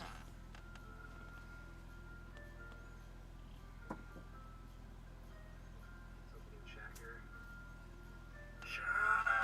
There we go. I put that in Roll20 and try to monitor that as well. So, he says, yes, well, good to know. At any rate, I fear I've taken enough of your time, but thank you for coming and speaking with me at my behest. I'll send word. I can't cover your accommodations for your entire stay here, but I'll have one of the Wave Runners go and have one night lined up for you with the Sparkling Seal. If you enjoy your time there, might have an extended stay at some point. Our city could really use the commerce. We can get rather isolated during a deep dive when Lord Basalk needs to go under the surface, so things are strained right now. As I said, I'll speak to Avatar Ariella and see what we can line up when we return from this part of the pilgrimage. And one last thing. As I said, I'm not Avatar yet, and I don't know how long it's going to be before I eventually ascend to that position, but in the meantime, if you need anything, feel free to reach out to me as well. I'll do what I can to assist you. I might take you up on that, friend. Very good. So, kind of claps his hands, looks at everyone. Shall we go and be tourists and see the city? Yes. Sounds good. Excellent. So, with that, guards and wave runners in tow, you're guided out of the quarters of Avatar Hyuga, back into the grand, sort of open, almost cathedral-like room within the pagoda. And after making your way outside, not downtown, you're not walking fast, faces do not pass. Damn. Not looking at faces. But you can see the familiar sights of Kota waiting with greets you all in a friendly enough manner as you approach, and the rest of the day is yours. But what say you guys? We take 5 real quick, take a little break, and then we will reconvene. Yes. Sounds good. Well, we will be right back, everybody. Please enjoy the wonderful song that we commissioned from OPP Musical and some of the fantastic fan art that we have on the little Be Right Back section right here. We will return shortly.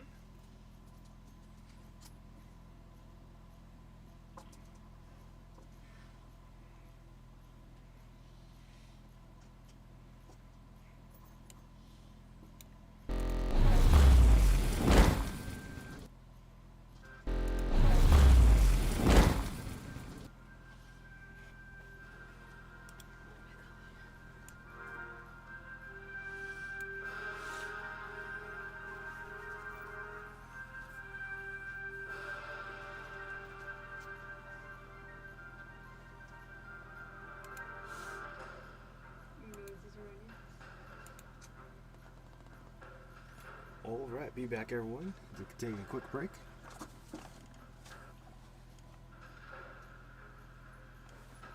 Oh, is that your stream? Yeah. That is so cool.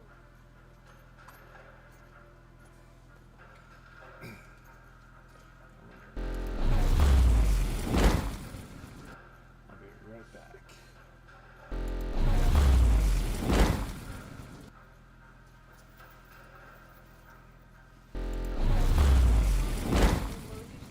I will draw you stuff.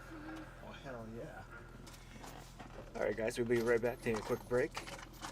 And then we'll soon continue our adventure. They're made of glass. Oh. Yeah, they are, but they still made of glass.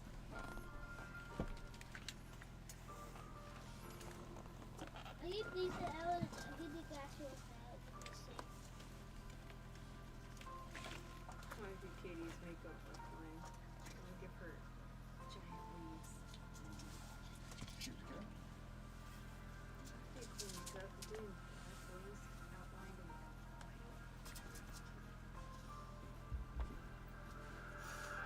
I chose that second one after I mixed something so awful. I didn't sit there sipping it. Oh, which... Like, I'm sorry. Yeah, this is what my favorite food is. The way you waved me away just triggered me. It's like, No, these are coming. embarrassed me. I'll do something embarrassing. These are coming.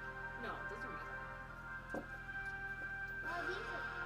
Those are resin. Okay, book. They'll be fine. Thank you for taking the glass ones out. Well, don't be so.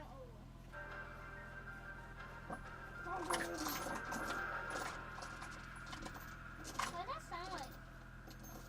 Like metal clinking. What? Metal going clink, clink, clink, clink.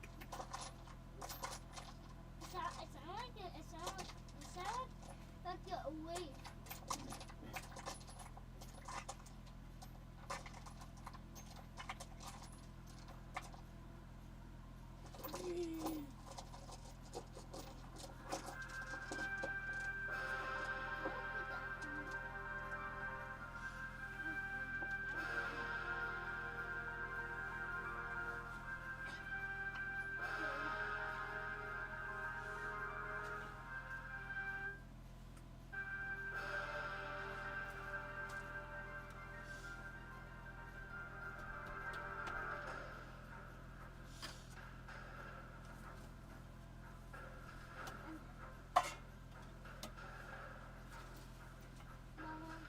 Okay, put it back where you go.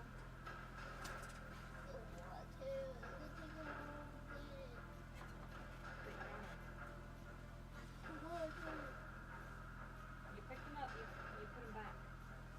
Put them back in the bag, and then bring them back. Ethan, you're playing with them. You put them back.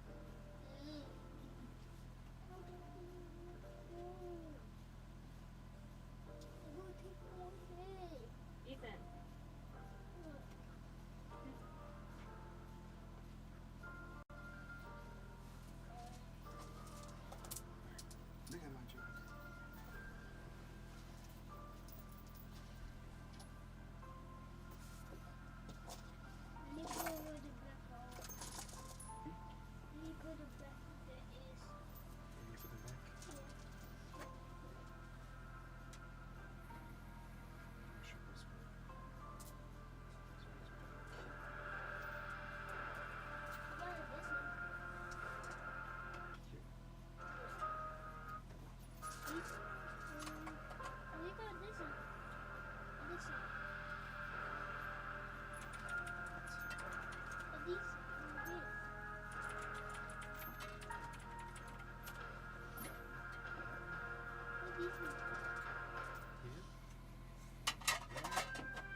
That's the second one.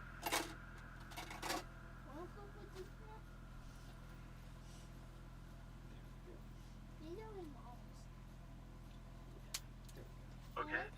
We're still waiting for a couple people here for just a second, but we'll be right back. Friends, if you're enjoying this stream, this excellent D&D with these amazing players, we do this bi-weekly, every other Saturday. And on the off Saturdays, we've got Thicker Than Water, another game with a very amazing cast of players. I'm very fortunate. This is actually why I started streaming, is because I wanted to show my players off to the world, because they are stupendous.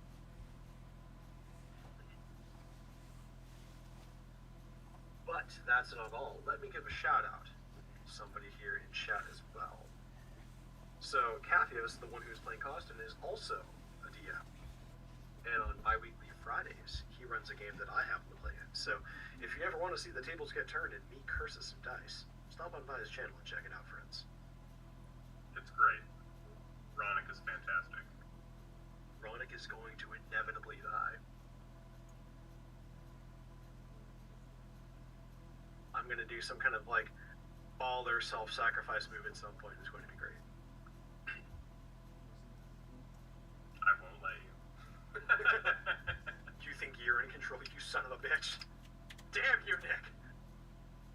Yeah, Kim does amazing art. By the way,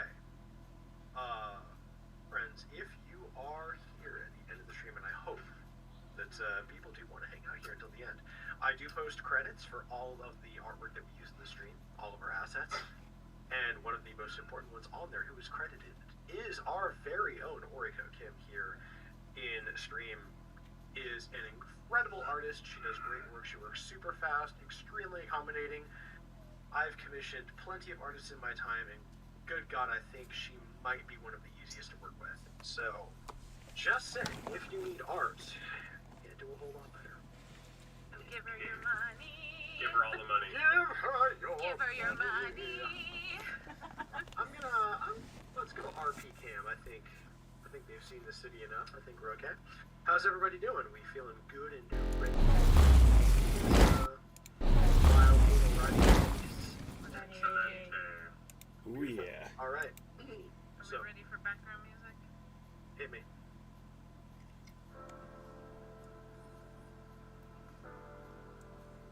So,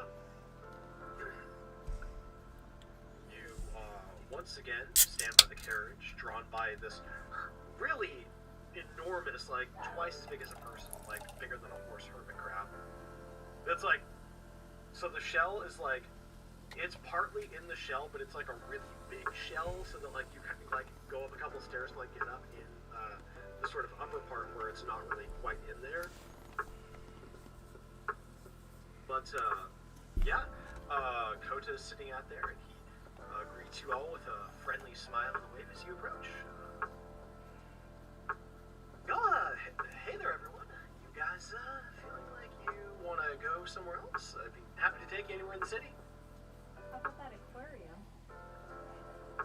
Oh, the aquarium. Good call. Good call. That's a popular one. 1 copper a piece. I can get you guys there right away. Excellent. Oracle hands over her copper. Immediately. Take me! Take my money! Come and take my money! Broke my pen. Okay, so, you guys then load up into the conch shell carriage, and he takes off down the main thoroughfare. A little ways down, as I said, it takes a good in the carriage. It takes a good couple hours to like get across the city. So, Times are slow. now walking it would take like twice that. Yeah. So it's a pretty big town. Pretty big town. So you're going along, and then eventually he kind of veers left, and you go over this bridge, and you can kind of see this canal that goes down all the way. On the left side, you can see one of the towers that's connected to the walls at the far side of the city has a large waterfall going out. And you can kind of see that, like, that's kind of where the bubble ends on that side. So it's just kind of like letting, like, water in. But you can also kind of see, oopsie, at the other side, there's kind of like a small drain. So it looks like there's pretty much a constant flow of water through there. Interesting.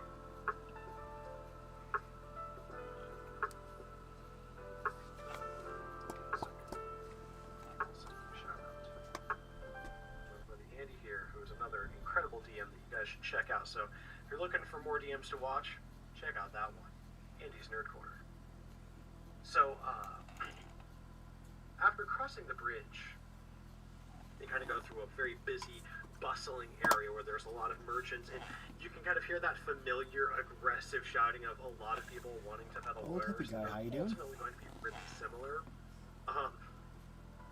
And a lot of Thank you for being here. That, Nick. I'm not going all the way with the thing. One of them grabs you and is like, "Hey, would you like some tequila?" How's your night going? Yes.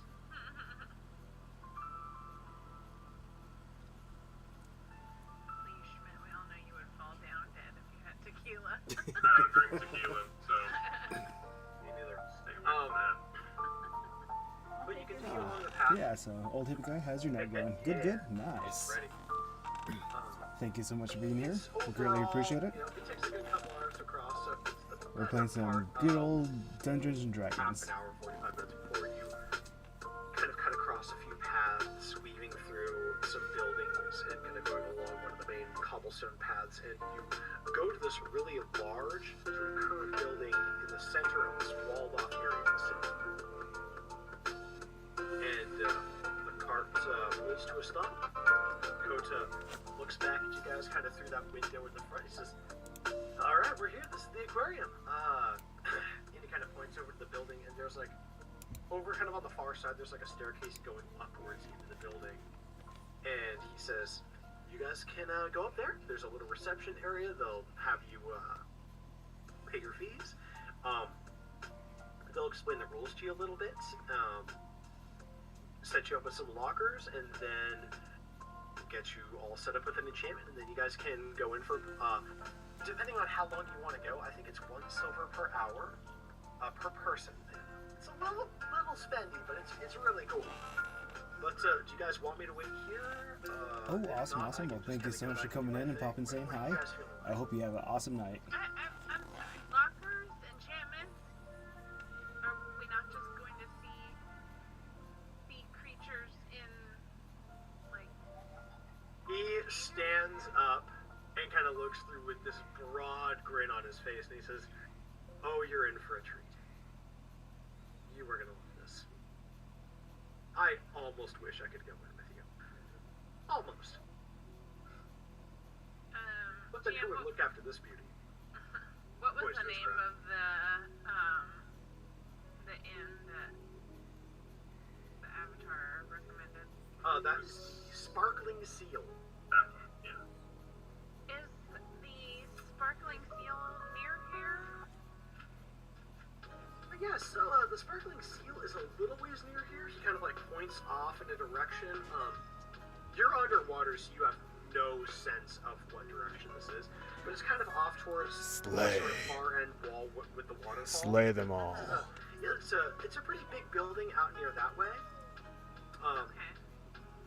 You could probably walk there, take a little over an hour when you guys are all done, or I can stay here, get you there pretty fast. I don't want to have you waiting here and losing business potentially. That was kind of my thought as well. Walking Yeah. would be alright. Well, you know, I don't usually do this, but I like you guys. If you want to pay me, say, 3 coppers, I can stay parked here. No, I think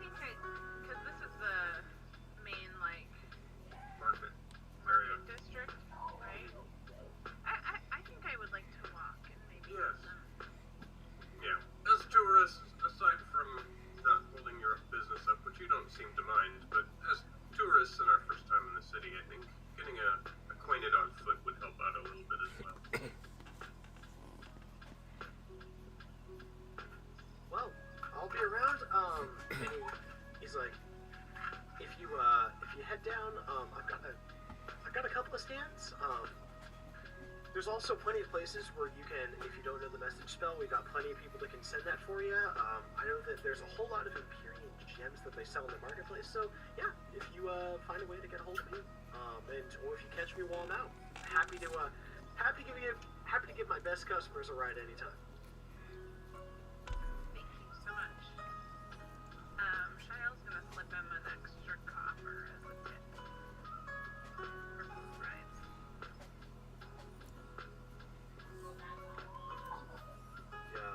He looks at it, smiles, thank you.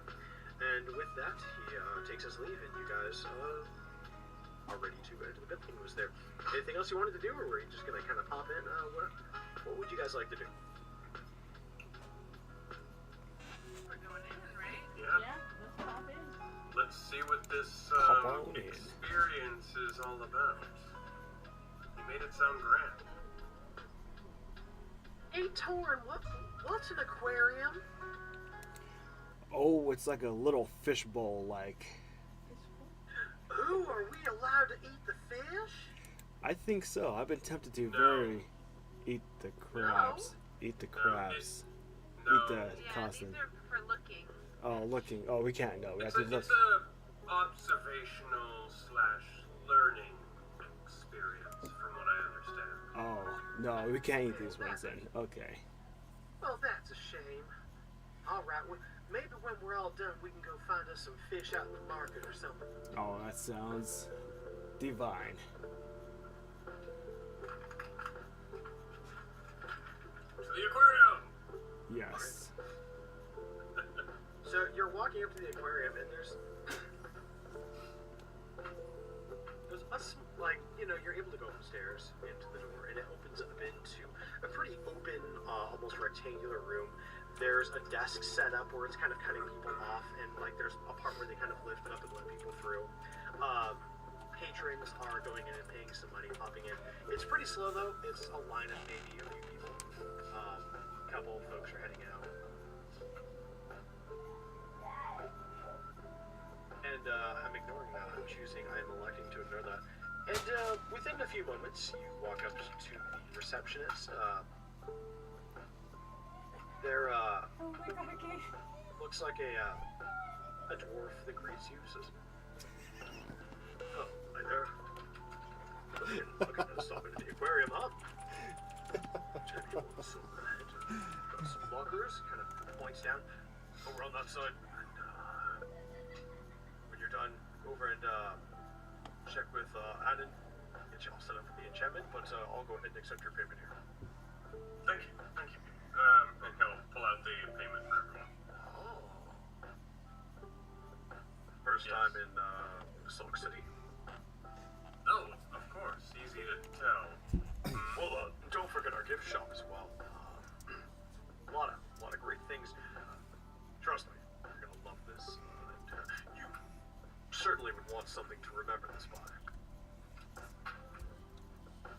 Of course. We will definitely take the time to look over what's available. Yeah. Thank you for letting us know about that. And so it'll cost 5 silver for whoever wants to pay that up. I'll go ahead and work out 5 silver this time.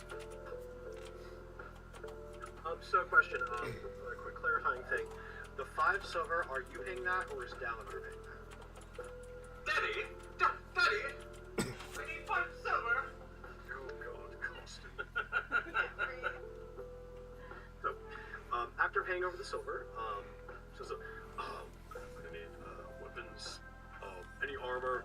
Best to go in with just some regular clothes. Go ahead and store those in the lockers. And he kind of hands each of you a key. The key has a small little piece on there that says the corresponding number of the locker. So, but yeah, I'd doff any armor, store some weapons, stuff in there. Don't worry, you'll be keeping the keys on you.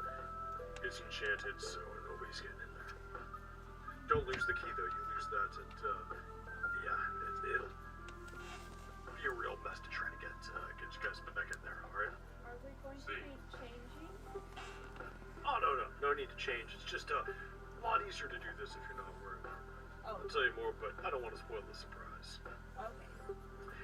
First timers, God, nothing like it. Well, I go on there and persistence. Thank you. Oh, kind of waves over and kind of,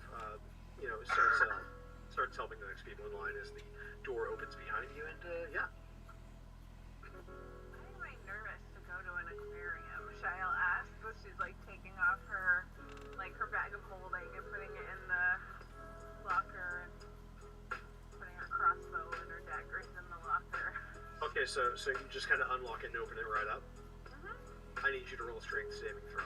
What? It was a mimic. No! The whole thing was a trap! He pulls off his mask. It was me, Dio. Thank you. You're on the couch tonight, Nick. I'm just kidding. Yeah, no, you go ahead and Friction it with Oswald already. so you open it with the key and you feel that small pulse of a disenchantment going over the locker. You store your stuff in there, and when you click the key back into place, you feel this you're not entirely certain on the spell, just from an off glance, but you can feel that there's a pulse of magic that starts back on. That's different. Interesting. But to answer your question, I think it's, the fact that we don't know what to expect exactly, given the circumstances, and I don't know, I feel a little bit exposed or vulnerable not walking around in my full set of gear in a new place. So you feel exposed without your gear, but you didn't feel exposed and vulnerable when your dad's finger was in your mouth. Nobody said that! Nobody said that! He's like, I guarantee I felt exposed and vulnerable in that moment as You have no idea how that felt. Wasn't the first time.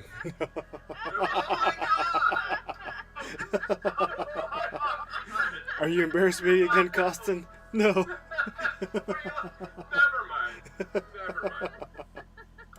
No. Oh, that made me eternally sad. Okay. Thanks, Dory. Daddy? Not you, Daddy. The other Daddy. I'm broke, The rich son. daddy. I'm broke. Oh. The other Daddy. Oh, the rich daddy. Okay. How many daddies do the you sugar have? daddy. I'm rich. I have a lot of daddies. That's fair. If you're the rich, you should have the sugar babies.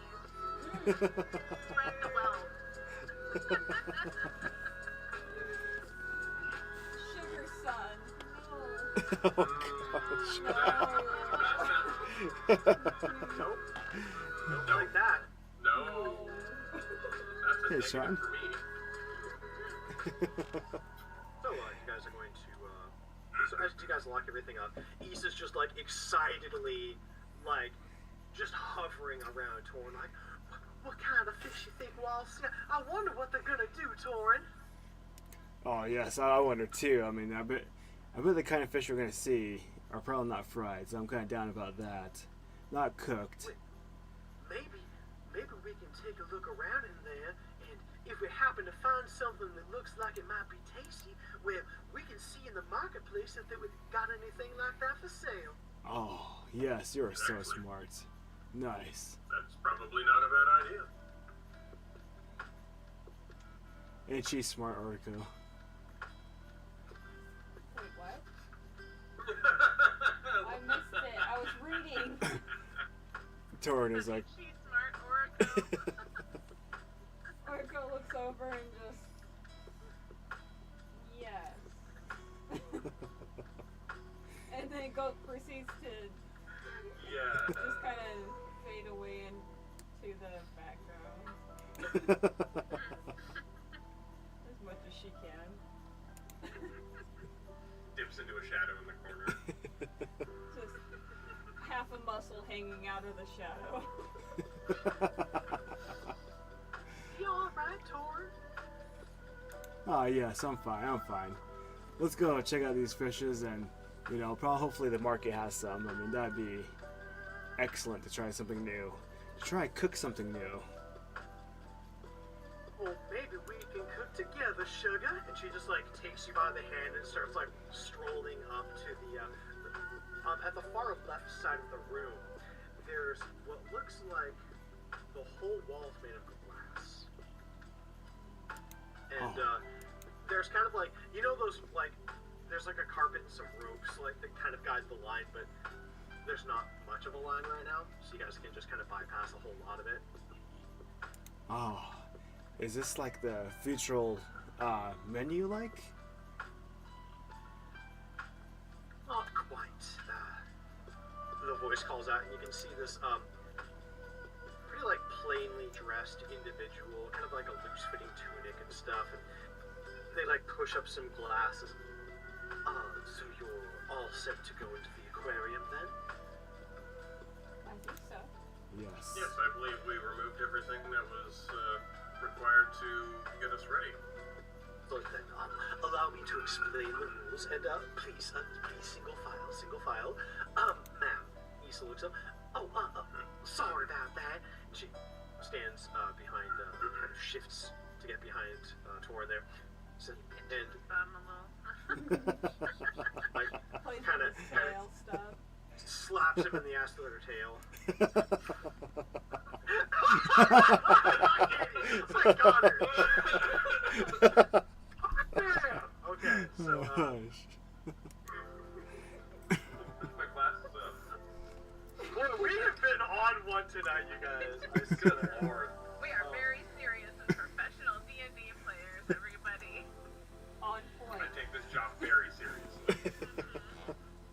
Oh, just wait. We'll get a couple sessions of levity, and then I'll go right back to hurting you. Oh boy! Yeah. I already had hurt today. Somebody put a finger in my mouth.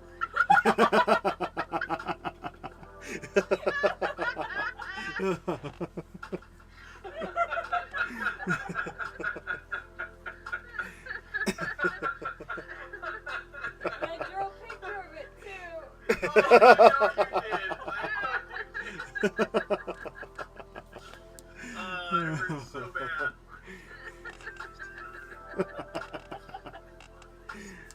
For everyone but you. I build worlds, cities, spend hours making a map, and my players decide to finger each other's mouths. Hey, Costin, you ready for some shrimping? Fuck you.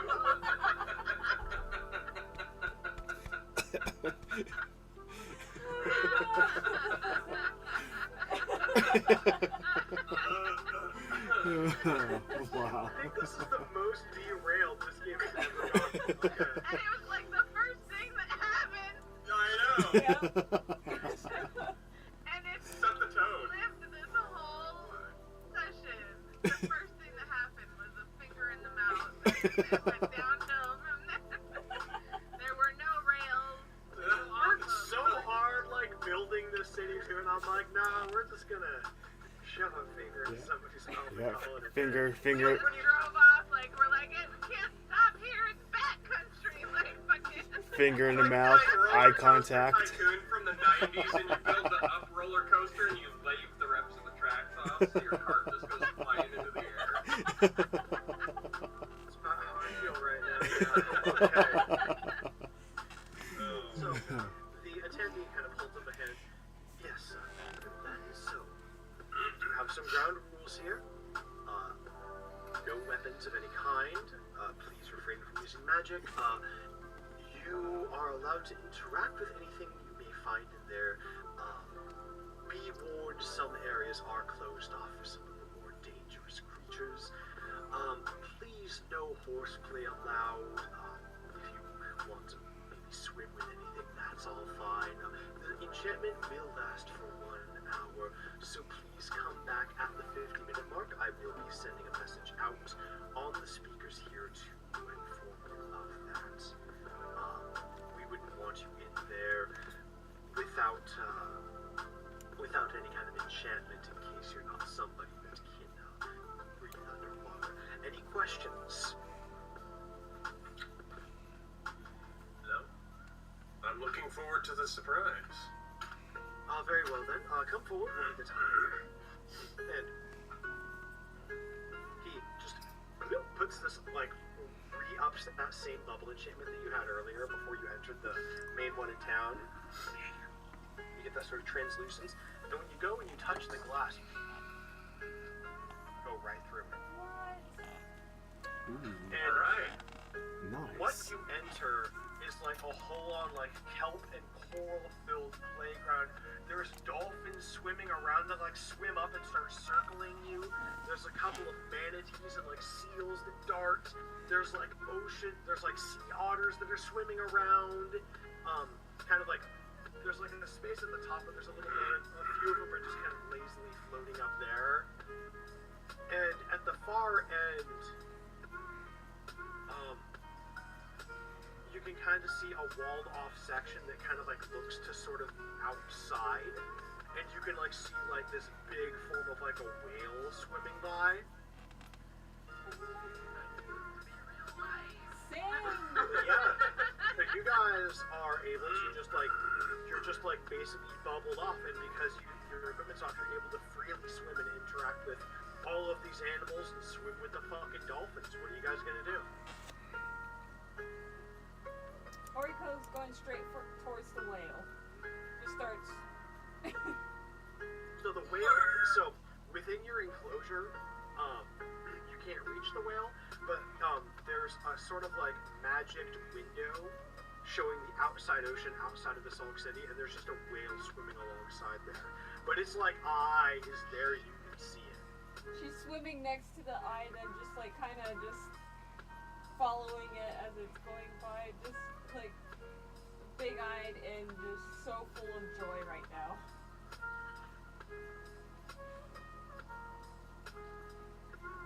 Yeah, Shael is going to be like swimming as fast as she can around to see everything within the hour. She's like, I have to hit every stop. Like a child running to every park in the zoo. It's one of those things where like you almost can only spend like a couple, because it's huge. It's like a good part of the city that they have walled off. So you're like, there's like a whole coral reef of like all these different vibrant colors. There's anemones that like you can brush by them and feel it without getting stung, because that bubble kind of protects you. You can feel the sensation. Like it's like you can touch things without harming it and without being harmed. Yeah. And Nice. Shael, as you're kind of like swimming by, you're checking out the girl, and then this like octopus kind of like comes out, and it's just kind of like lazily sort of like swimming around you. You can I have you roll knowledge of nature for me, actually? I think, is this like one of the only rolls we've had tonight? This has been like an all RP night. I'm so sorry. Yes. Except for the dexterity check. For the finger. Something's off about this.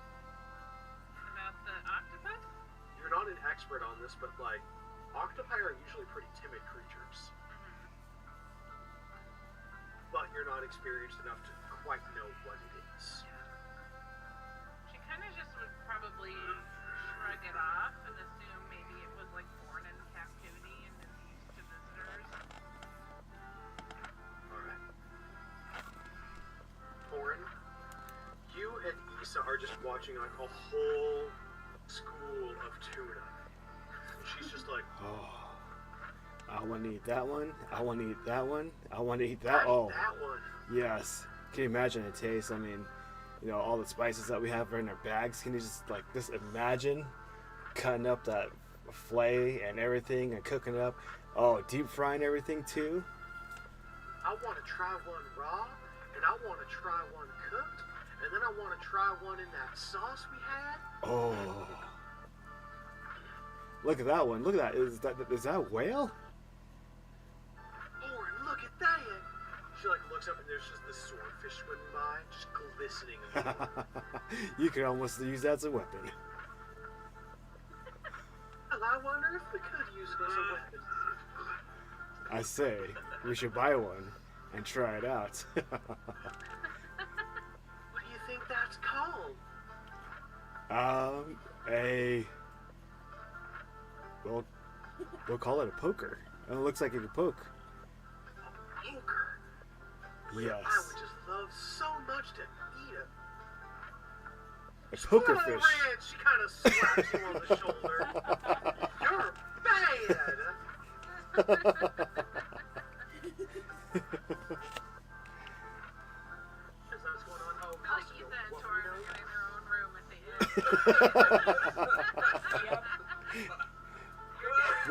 Yep. We'll get a second bed for Costin. Please, No, go away. Costa, here's some jerky. Jerky. Austin, go play with your toys for a little bit. That is busy. We're having grown-up time. Private time here now. Oh no. Oh, man. But yeah, so speaking of Costin, the others are kind of exploring. What catches your eye? What are you doing? So, Costin's looking around and he sees that there's all this stuff to see. And at first he was really excited. He kind of like swoon around trying to see everything, but then realizes like he can kind of already see everything because it's like this big open area and things are moving around.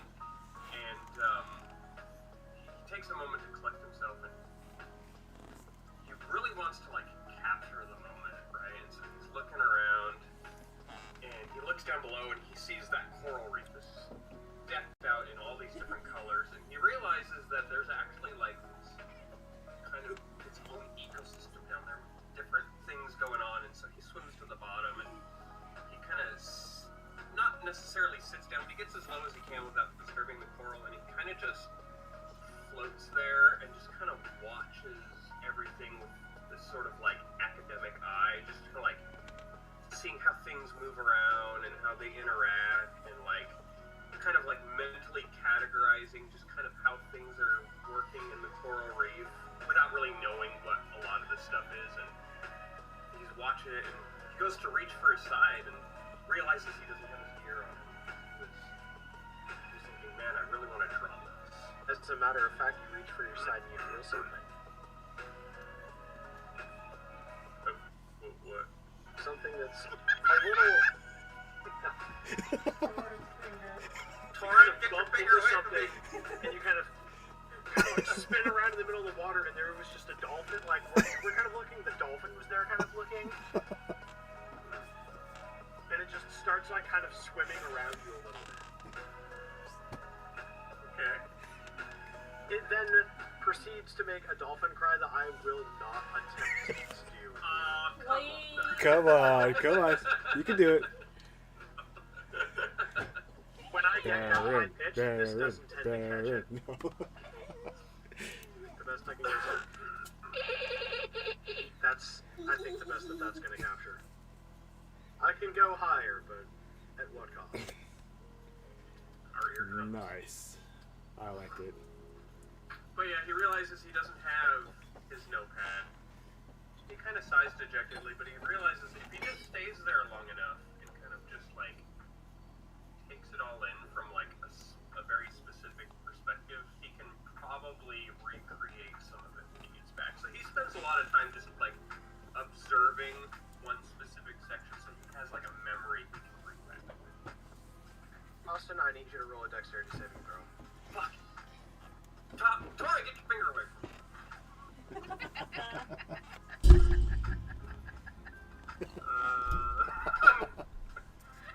Alright.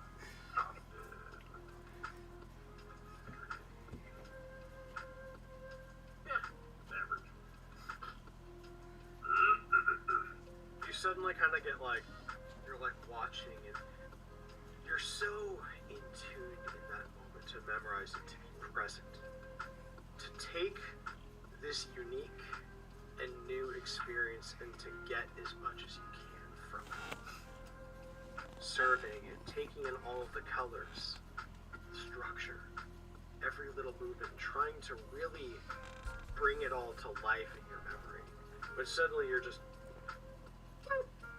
hitting the head with something, and the dolphin's like, kind of like doing the thing where it's swimming backwards. It's just sort of like, it like tossed a little bit of coral at you, and it swims over, and it like walks the coral back, and it's just very slowly floating at you. Okay. And he'll think about it for a second as it's floating near him. He's like, okay, alright. And he'll play with the dolphin. Might as well. How often do you get to do it? soon as you like bat it back, that dolphin is fucking pumped. It is just like doing circles and going under you and over you, and then like knocks it back and is like doing the like swim back thing to watch you hit it. It's just calling out bubbles coming out of its mouth. It is like a dog with zoomies right now. Digging it. And lastly, I'd like to check in on Orico. What are you doing? So, Oriko, after marveling at the whale and something bigger than she is now currently swimming towards what she saw were seals, and trying to keep an eye between seals and dolphins and fish and all sorts of creatures, and just like swimming near the seals and like watching what they do. We're seeing one. You swim up to the seals, and as you approach, they kind of like watch you for a bit, and then they scatter. Oriko gets a little sad, and I'm like, well, Something bumps into you. It happens again. does she see You it? look down. 2 seals are just nuzzling you.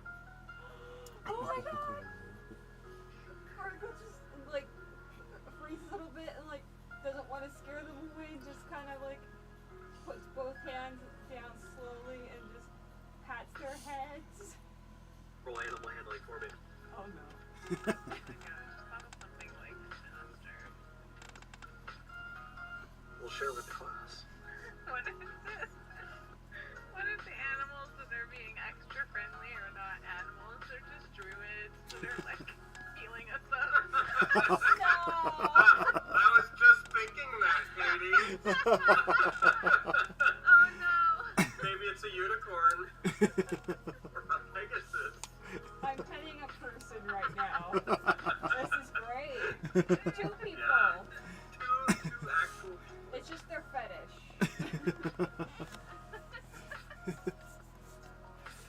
So you reach down and one of them de-transforms. No! Because you poked I it. didn't I'm, mean to make it I'm really- just kidding. No, they're animals. But so you reach down and you just start petting the seal, and one of them just nopes out of there. The other one kind of like draws back a little bit and is kind of like swimming around in front of you. But it doesn't quite come back within touching range, but it stays kind of near you.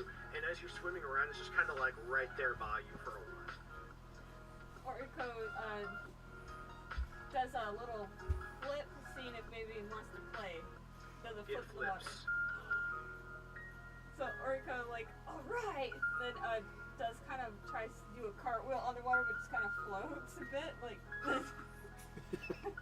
I would like you to roll acrobatics. Okay.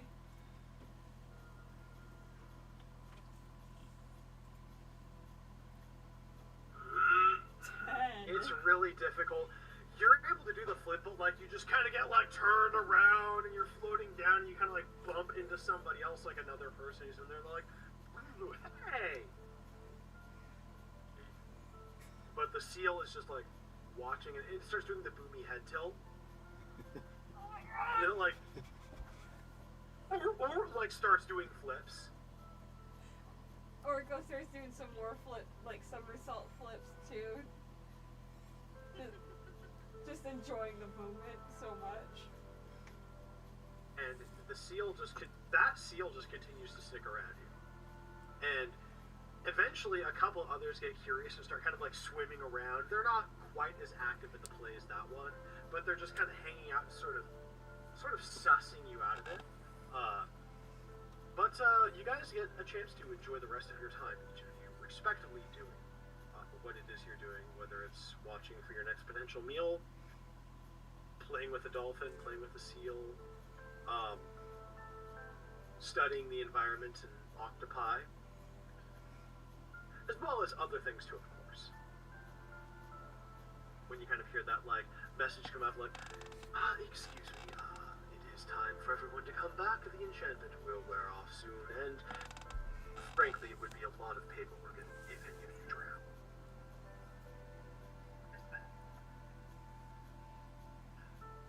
Rule follower to a T. Shael immediately swims back towards Yeah. where they started. Yep.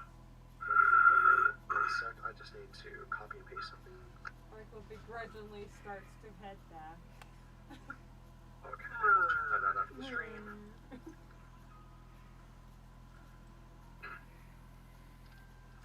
And you'll approach once more, going to that sort of glass exterior and walking through it, and, you know, you take a few moments, excitedly chattering at the wonderful experience that you had here at this location, before the, like, spell, whoop, kind of wears off.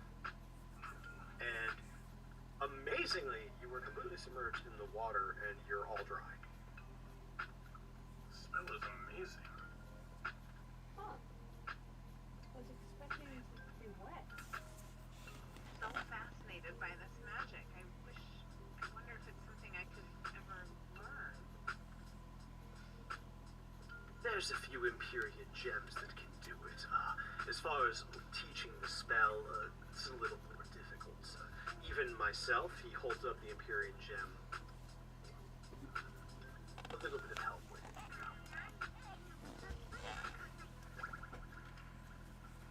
Makes sense. I trust that you all enjoyed yourselves. It looked like you had a bit of fun in there.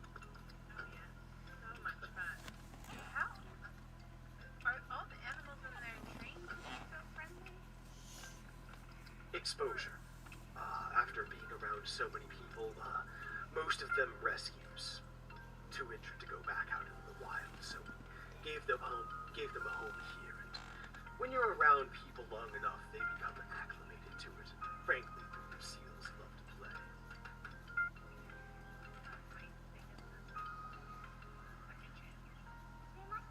Just don't ever swim near the leopard seal, Kenji. Not get used to people. Kind of a dick. You like you can kind of get this like muffled like, oh, I see you, Kenji. Dick. Got beef with Kenji.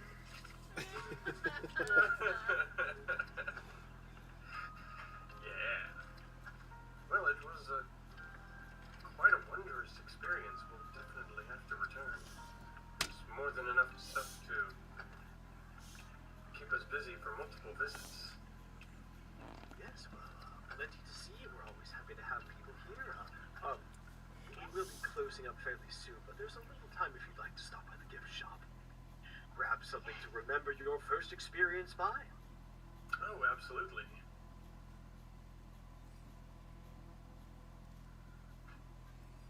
I hope that you enjoyed it, and we'll, hopefully we'll see you next time. Thank you. Thank you. Have a wonderful night. And you as well. Fuck you, Kenji! Shael makes a beeline for the gift shop. Or go right behind Shael. It's a very humble, small, circular gift shop. There's a counter in the back with, a clerk there kind of manning it. But looking around, a lot of it is just like, there's some glasses, cups, different shirts, tunics, and some like cloaks. A few little toys, some clockwork trinkets, things here and there. It's very much like a typical souvenir shop. Yeah. And there are plushies of a lot of the sea creatures, the seals, dolphins. They've got an octopus plushie, and they also have puzzles depicting the coral reefs, very colorful and vibrant. They have like bookmarks and Yes, so they have bookmarks, and it's got like a little sort of like illustration of just like a coral reef. It's monochromatic, done sort of in ink work, but they come in 5 different colors. And they're like, the bookmarks are about like 2 copper apiece. Do they have like little maybe keychains of the seals? They do have keychains of the seals. Those are going to be, those will be 8 copper. Oriko grabs one and proceeds to the clerk to get it. They ring you up. and like my family went to the aquarium in Basalt City, and all I got was this stupid shirt. Issa is cackling looking at that. Nudge, nudge, Torin. Nudge, nudge. I know, right? Stupid shirt. But Torin's gonna sneakily buy it for her. Oh. And So also, I would like you, please, could you roll a stealth check for me? okay.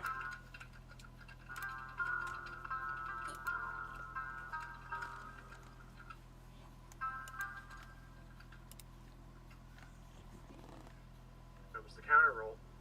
See how good it is. Oh, man.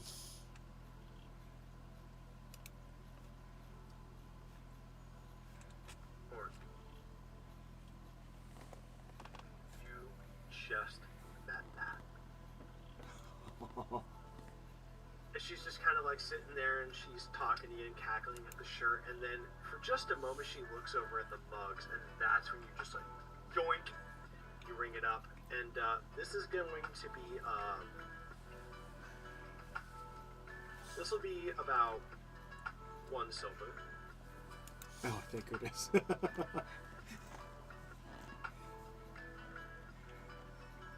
Alright, Torin will pay for it. Deep down in his pocket, he finds a silver, and he'll pay for it. He's got to reach real deep. He's going all the way there. Oh yeah. So you pull out that real deep coin. And you pay for the shirt.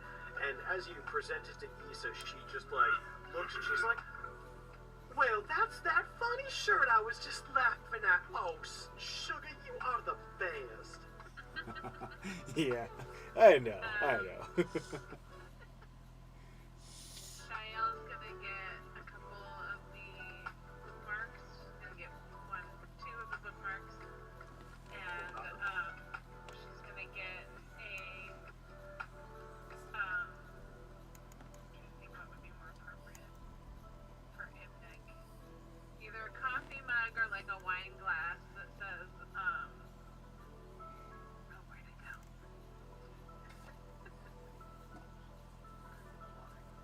I just looked up like ocean puns. Yes. With something that was like, oh, carp, we're only halfway through the week. Nice. And it has a little carp on it. So the wine glass is actually going to that one's going to cost you about 2 silver. Oh, hi there, Wolf. Thank you for the raid. Huzzah, another raid. Welcome. Robert, welcome. Hey, Raid description. How'd that go for you? Good to see you. I hope that everything's going well. Anyway, so 2 bookmarks and a corny wine glass. Okay, so let's just say 20 wine glass, 2 silver, 2 bookmarks. Okay, so that'll be 2 silver, 4 copper. Okay. Gold. What would you get back? I don't know how to make change in D&D. I barely know how to do it with American currency. 10 to 1. 10 copper, 10 copper, 1 silver, 10 silver, 1 Okay. gold. Yeah, just 10 and 10. Okay, so if I And get 1 Electrum gold, if you're a I'm gonna fucking get back. loser. How much do I get back if I give this guy a gold? 1 gold. Would that cover all of it? Yeah. So you're going to get... More change. Y'all killing me right now. Okay. So let me see. That would be 7 silver and 6 copper. Let me go back.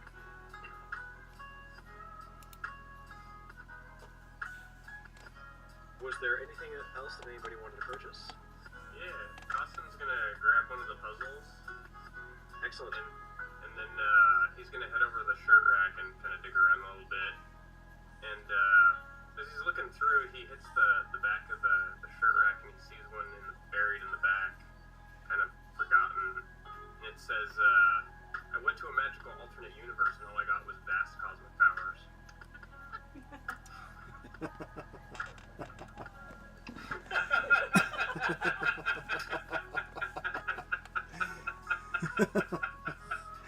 Oh no, who broke our DM?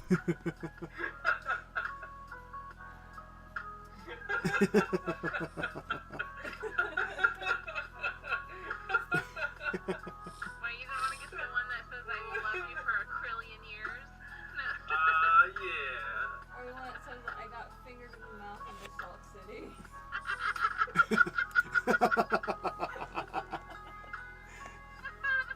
Or number one daddy. I don't know. Kind of cool No, for just a puzzle. The puzzle is 2 silver, the shirt is another silver. Because that shirt is 100% there. Right? No. Yes.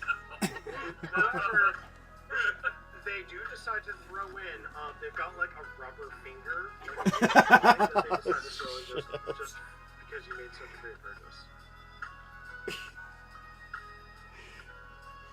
Original, like, rubber dragonborn finger. It's clawed, it's got the claw and everything, a manicured claw and everything. Stop laughing now, bitch. Oh, that's a good question, Potato. Is there any Raid Shadow Legends merch? Oh, yes! In fact, there is a game down there called Raid Shadow Legends. It's a board game, and the board game is actually just a guillotine that you stick your hand in, and it chops it off. And if Use you have promo ever... code Stumpy Wrist to get a free champion today. Yeah. Oh my god. No, but real talk, there actually is a card game called Raid Shadow Legends in this now. You did this to yourself. Thanks. It's basically Yu-Gi-Oh! And the Raid Shadow Legends card packs are going to be 1 silver apiece. Oh, yeah. Buy them all. You can afford it. Daddy, I mean, you guys are pretty fucking rich. Daddy, I need all of Let these. me write this down real quick. Raid Shadow Legends is real. It's real.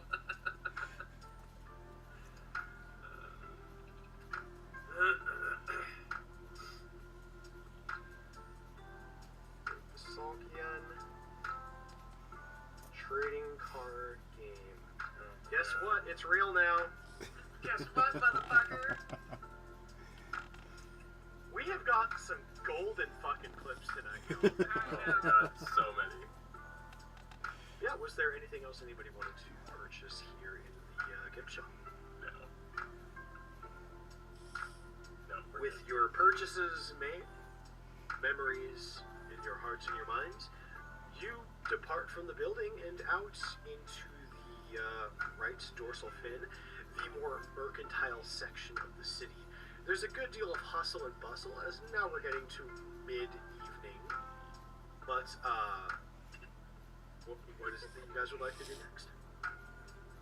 Eat. Probably hit Yeah, secure accommodations for sleep and food. Probably be the next best step. Yeah. Excellent. So you start to look around and you kind of remember that, like, there's a sense that overwhelms all of you as you kind of look around. And there's a lot of merchant booths and a lot of buildings, and the way that the fin's kind of going right now, and the city kind of warping and shaping to that of the Great Ray, you all start to lose your bearings for just a moment. Can I have a group survival check, please? Yeah. Oh dear. Survival. Oh, where is it? Oh god, yeah! Look at that. 23, 20, 13. Okay. There we go. Nice. Excellent. So Shael especially remembers exactly that waterfall is kind of where the end is. And you're going along, and you kind of begin heading back to the inn. You're walking for a good 10-15 minutes. Bit of, off-the-cuff chatter amongst you. And, you walk for a good while longer before you reach the inn. It's a building of fine make. There's a nice courtyard. A really elaborately built fountain, multi-tiered. And you walk in, and there's kind of a foyer going up into a lot of directions, into some upstairs rooms. There's a reception area with a clerk waiting. And as you walk in, they kind of greet you like, one of them. So the inn itself, the Sparkling Seal, as you enter through the door, swinging to a close behind you, you hear, yes, hello, and welcome to the Sparkling Seal, as this dressed to the nines blue dragonborn walks out. Ooh. Pleasure, friends! Would you like to book a room tonight? Yes, of course. Let me get you written down. I've got the registrar right here. He pulls out the book and he's flipping through it. Yes, as a matter of fact, we do have 4 rooms available tonight. No, 6 rooms available tonight. My apologies. And you hear, well, listen to my brother. Always messing things up. As from around the corner, a red dragonborn looking suspiciously like the other one, only a different hue of scales, walks out also dressed in the nines, just like a really nice suit, like very almost formal sort of robes. Well, away with you. Hello, guys. We wouldn't want you messing up their order. Please, my name is Kioro. A pleasure, my friends. I'm so sorry about him. The other one's like, shoves him out of the way. Yes, a room, how many can I book for all of you tonight? Actually, I think Avatar Hyuga had made arrangements for us to stay a night on the house, or at least on him. The Avatar gets shoved out by the red dragonborn. Yes, of course, for it's gotten here, and we have prepared our finest rooms for you. Your friends, young master, gets shoved out of the way. Gamwits, of course, yes, I found it in my notes. And we will also have a complimentary bottle of wine delivered to you. They kind of shove into each other, both speaking in unison. Let us get your keys, my friends, and welcome. We hope you enjoy your stay at the Sparkling Sea.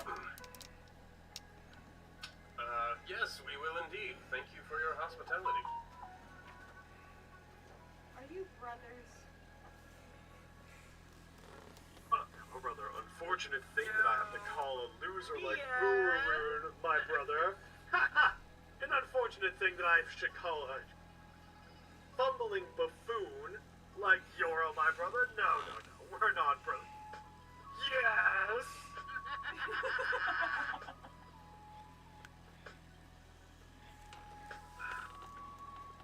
But you're provided with keys. Yoro and Urarun, actually. But, they both kind of guide you upstairs. Both of them with you the whole time, like, oh yes, well, your rooms are going to be up along the right, and the continental breakfast is at 10 a.m., so please come down and enjoy. And if you are interested in any food, we do have some pub bites available. We've got our own restaurant built in. He kind of points down, so from the reception area down to the left before the foyer is a small hallway leading to it. It's small, but it's like a really nice pub. Nice, polished carved bar, some comfortable seating, a couple of tables. There's not room for a great number of people, but you can see a wooden sign carved upon it, the Codfather.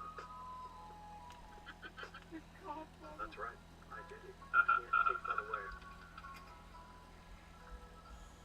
Right, well, that sounds great, actually. We had just come back from a long excursion, and I think food is on everyone's minds. Kind of looks to the rest of the group. Yes, that was a lot of swimming. I am starving.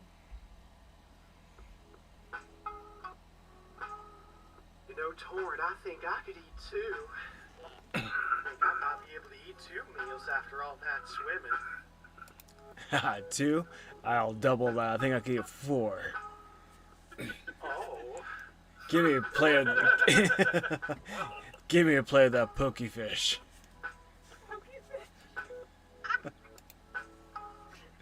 Here's your plate of dicks. Well, I'm afraid that we actually don't have any poke here. The Codfather mostly specializes in fried foods, but we could.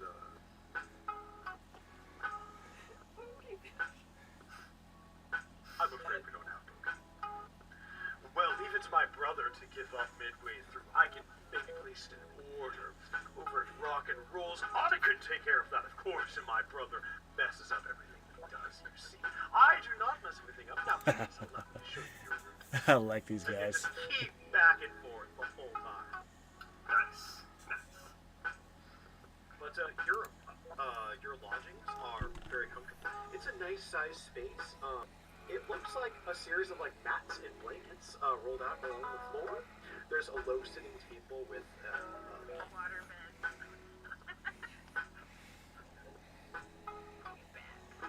bring it back. Just kidding. No, well, those are in the suites. Fancy. But and then there's like basic little low settings. Alright, hold on, guys. With some pillows that you can sit on by there. But each of you get a chance to settle in for the night before you. I believe you guys said you were going to go and grab a bite to eat. Is that correct? Yeah. Settle in the room, wash up a bit. Are we all in the same room, or is there like? I believe each of you were booked a different room. Yeah, I think Costin's with us. Does Orico fit in the bed? To be honest, Orico, you do not. But it's on the floor. So. But it's on the floor, and there are enough blankets that you can kind of like spread it out a bit. Okay. That works then, thank you. I'm gonna need another futon. She would not ask. No. She would never. She would make do Hello. with whatever she's given. Exactly. Daddy, you use your money to solve this problem, or you can use it with a futon. Daddy, please. No, it's okay. Please don't. I will make do. This is fine. Everything is fine. But yeah, you guys get a chance to kind of wash up a little bit, settle into your rooms, and yeah. So, and then was there anything you guys wanted to do before heading down to grab some food? Shael might try her little Imperial Stone sending gem with Which one? Nick. The one with Nick. Direct line to him. You Just to see if it works. you try it out, We're too far away. and there's kind of like an interference, but finally you get, yeah, hi. I've only been trying to talk to you for like 4 weeks now, so That's hilarious, because I've been gone for maybe 3 days. yeah, and it felt like 4 weeks, so You'll never guess where I am. yeah, well, you'll never guess what happened to me. What happened? Okay, fine, you go first. So we got mysteriously teleported out of the city and into the wild, and a bunch of shit went down, and then now we're in Basalt City. Hey, go to Rock and Roll, they've got some really good sushi. Not really good. So Alec and I are going on another date. Lee. Oh, that's Yeah, significant for you. he's a pretty good cook. Gave me breakfast. Breakfast. Oh, bitch, it's not like that, okay? Oh, it's like that. It's that kind of breakfast. No, it's actually not this time. We were talking, and he wants to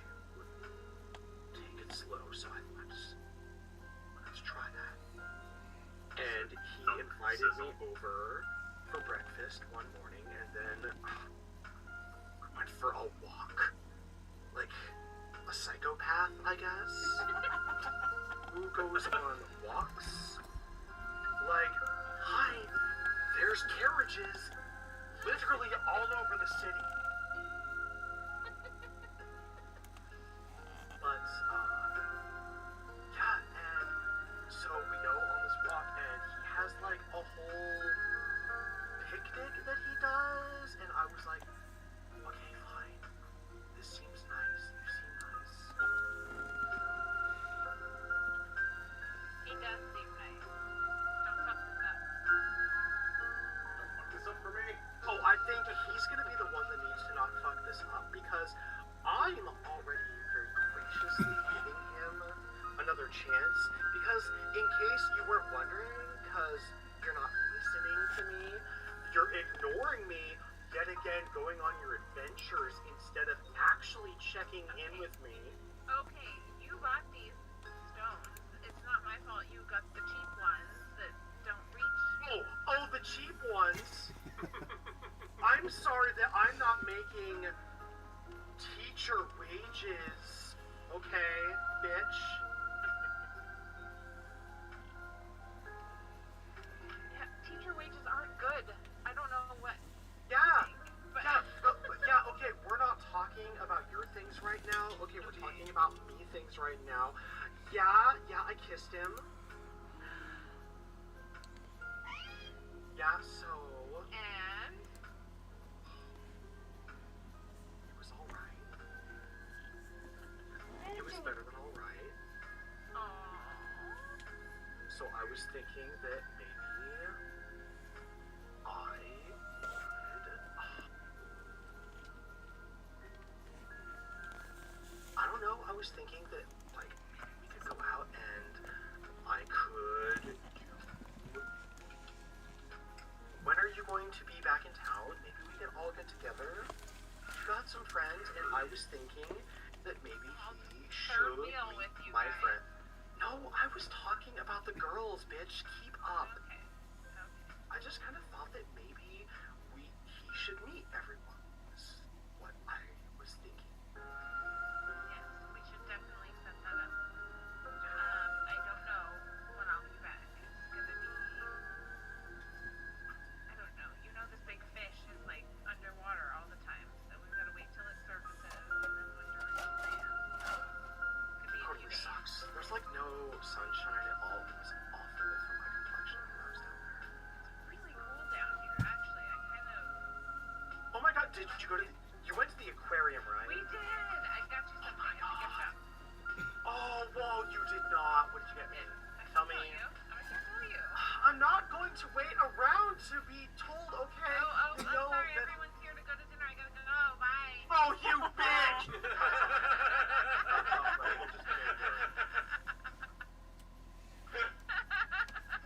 Nice. Really know how to cut someone off there. You're breaking up. I can't hear Donald. Going through a coral reef.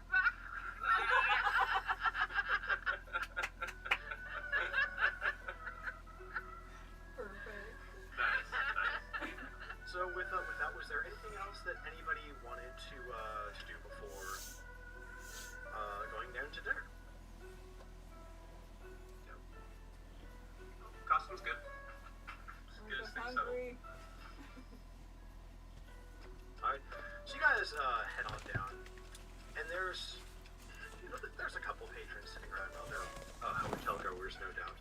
And there's a rather large guy behind the bar with pretty well-kept beard. Looks to be a sea elf. You know, elvish features, but kind of a broader face. Just, oh, hey there. We've got our specials up on the board. Order anything you guys would like. Name's McKee. Let me know if I can do anything for you. Kind of greasy next people. Hey, how we doing tonight? All right, two? Great. Yeah, have a seat anywhere. I should have just done Johnny Rose. So, yeah, you guys can have a seat anywhere you want, and we'll go ahead and take your order, or unless you guys wanted to maybe order yourselves, we could just, let the people in back know. No, Moira, we can't do that. Just kind of looking around for a seat, and there's a small... We have to greet the customers. Well, I was getting around to doing that, Moira, alright? Give them a chance to look over the menu. It's all part of the process, alright?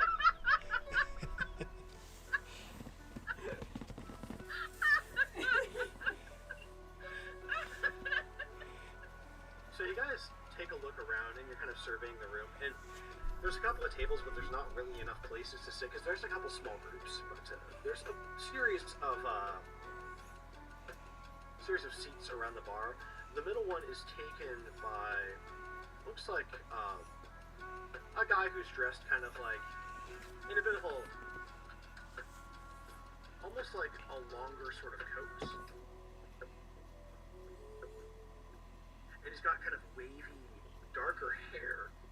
And as you're kind of like drawing close and looking around, trying to pretty clearly find a spot to sit, he says, "Ah, yes, come and sit down. It's no trouble having a few other people here." Oh, very good, thank you. I mean, especially to sit by such esteemed guests. Costin Gamwitz, Torin, Origo, Shael, yes.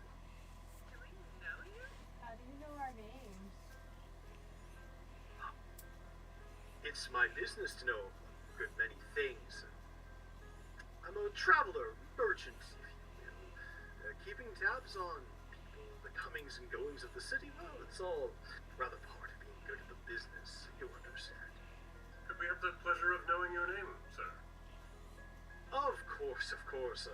Tenzin, as I'm called by my friends, and I do hope that I can include the four of you along with it, though I do apologize. The Dragonborn lass, I'm afraid I don't know you. It's a kind of, why, Misa? A pleasure, Misa. And, yes, please, have a seat. The name sounds familiar, but I could be wrong. Has that name come up before? It is not. No? Okay. My notes. Okay. It just sounded familiar for some reason. Tenzin, because it's Aang's son's name, right? I don't Tenzin know. Okora. Oh my god, you're right. Is it? I don't remember. Or grandson, I don't know. Well, I haven't watched Aang's Legend son. of Korra all the way through. I need to know.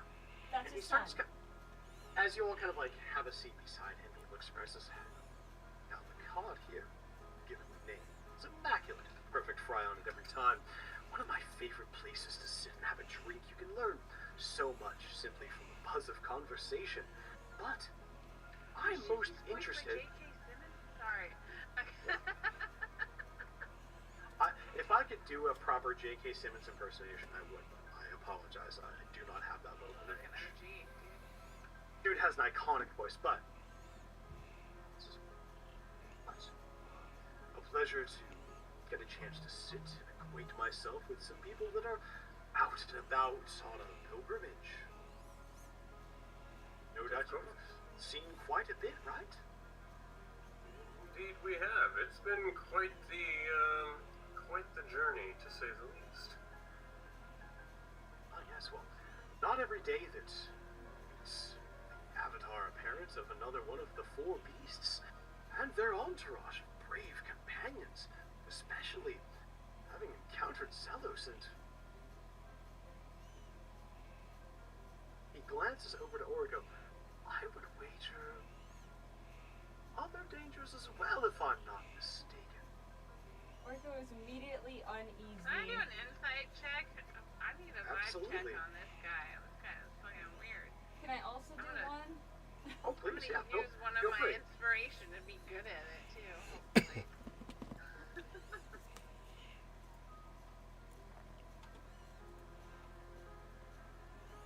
Fuck me. This is what's alarming, is that both of you, Shael, in your past, you especially have learned how to get a good read on people. It's something that's been extremely important in your past.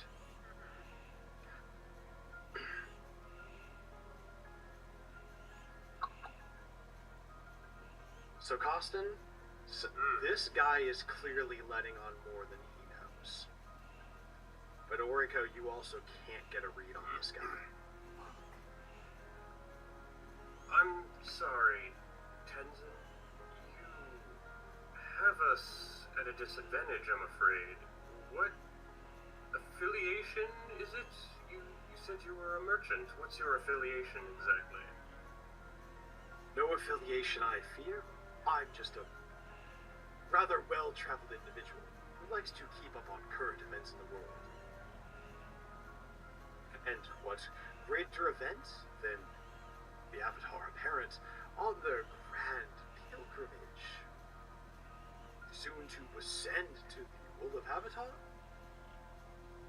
Yes. And to have made peace with the Crimson Prince. Why, that is going to be some very big news that will surely cause some waves. Would you agree?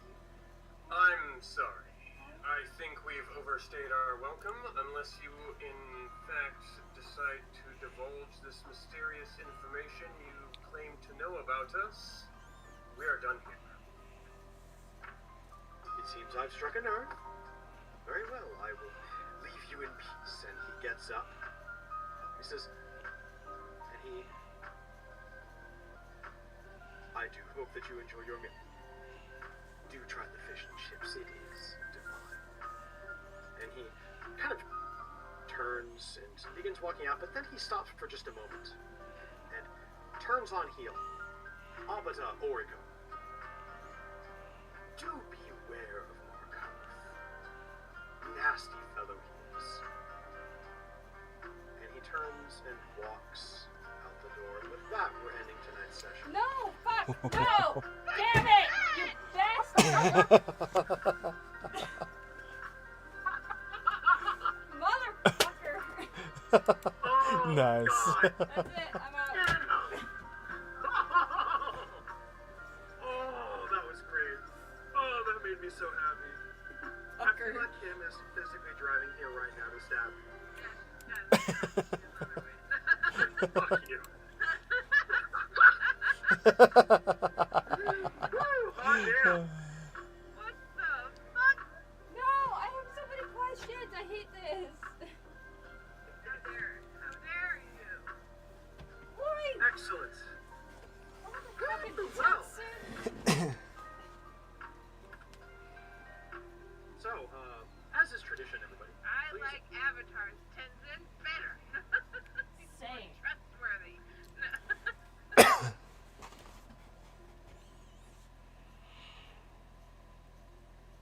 Okay, sorry. What'd you say?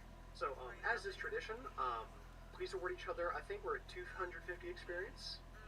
Something like that. Please award each other 250 bonus experience. Please say who it is and why. And to all of our guests here in chat, I'm starting a poll. You guys also can be involved. Please vote for who you would like to award 250 bonus experience to as well. Alright.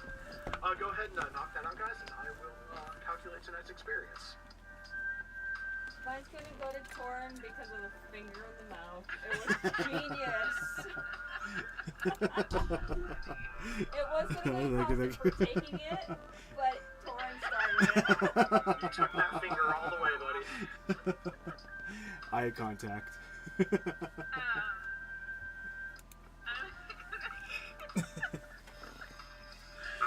give my bonus XP to Costin for surviving so much trauma tonight. You were really Almost the died. butt of every joke the whole time. Almost died. Austin almost had a heart attack. But you said Thank you. on the boat. I'm gonna say negative 250 to Nick for being a dick at the end. That's my vote. What, you guys don't like Tenzin? Why does Tenzin know so much? Sus. Yes. How does he know so much? I suppose we'll find out as the story progresses. What the fuck? I'm gonna give mine to Shael tonight for bringing Imdic back. Yes. I thought it was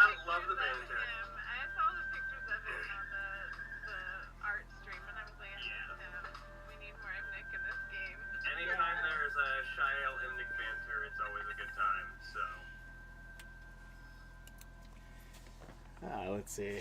I'll probably give mine to. I don't know. There's a lot of great scenes. Like I like the Costin one. I like the Imnik part 2, and also, but I think the one I'm gonna lay on is Arco and Seal. Oh. Yeah, that was actually pretty cool. Yeah. So cool. Oh, thank you.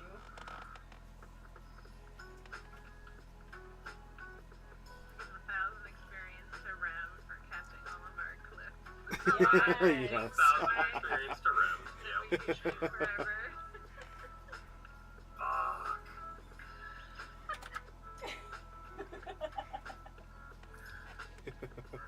And it looks like Torin won tonight's vote, so you take another 250 experience. Oh, awesome. Thank you, And everyone. from Thank you. me, Thank I you. would like to award you guys 2,000 experience for the amazing roleplay tonight.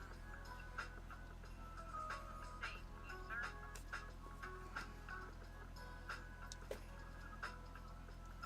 you, sir. And tell you what, everybody, thank you for coming in, hanging out, and joining in tonight with this fantastic session. If you had fun, please drop a follow. We do D&D every other week, and I'm trying to get more games going for the stream, but we will see how that goes. I also do gaming streams 3 days a week, so if you kind of dug the vibe here, drop a follow, join the community. Please do. We will see you guys next time. What I'm going to do is I'm going to play the credits. We're going to listen to our song one more time, and at the end of the credits, I will rate another channel. We'll see who I feel like rating at the end of this thing, but it all kind of depends. But yeah, let's go ahead, roll these credits, and get that credit out for all of the people involved in making this stream the amazing stream that it is. Thank you again to my fantastic players. You guys are wonderful, and I love running games for you. And also, to anybody who is interested, here's the Discord. Most of the time, we tend to have like an after party where we hang out and talk about things, or honestly just shoot the shit. So if you're interested, pop on. We'll be in general in a little bit. But I hope that you all have a good night. Good night, everybody. Good night, guys.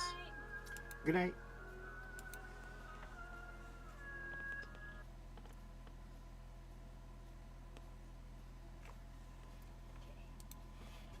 Going to the bathroom.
initiate a raid.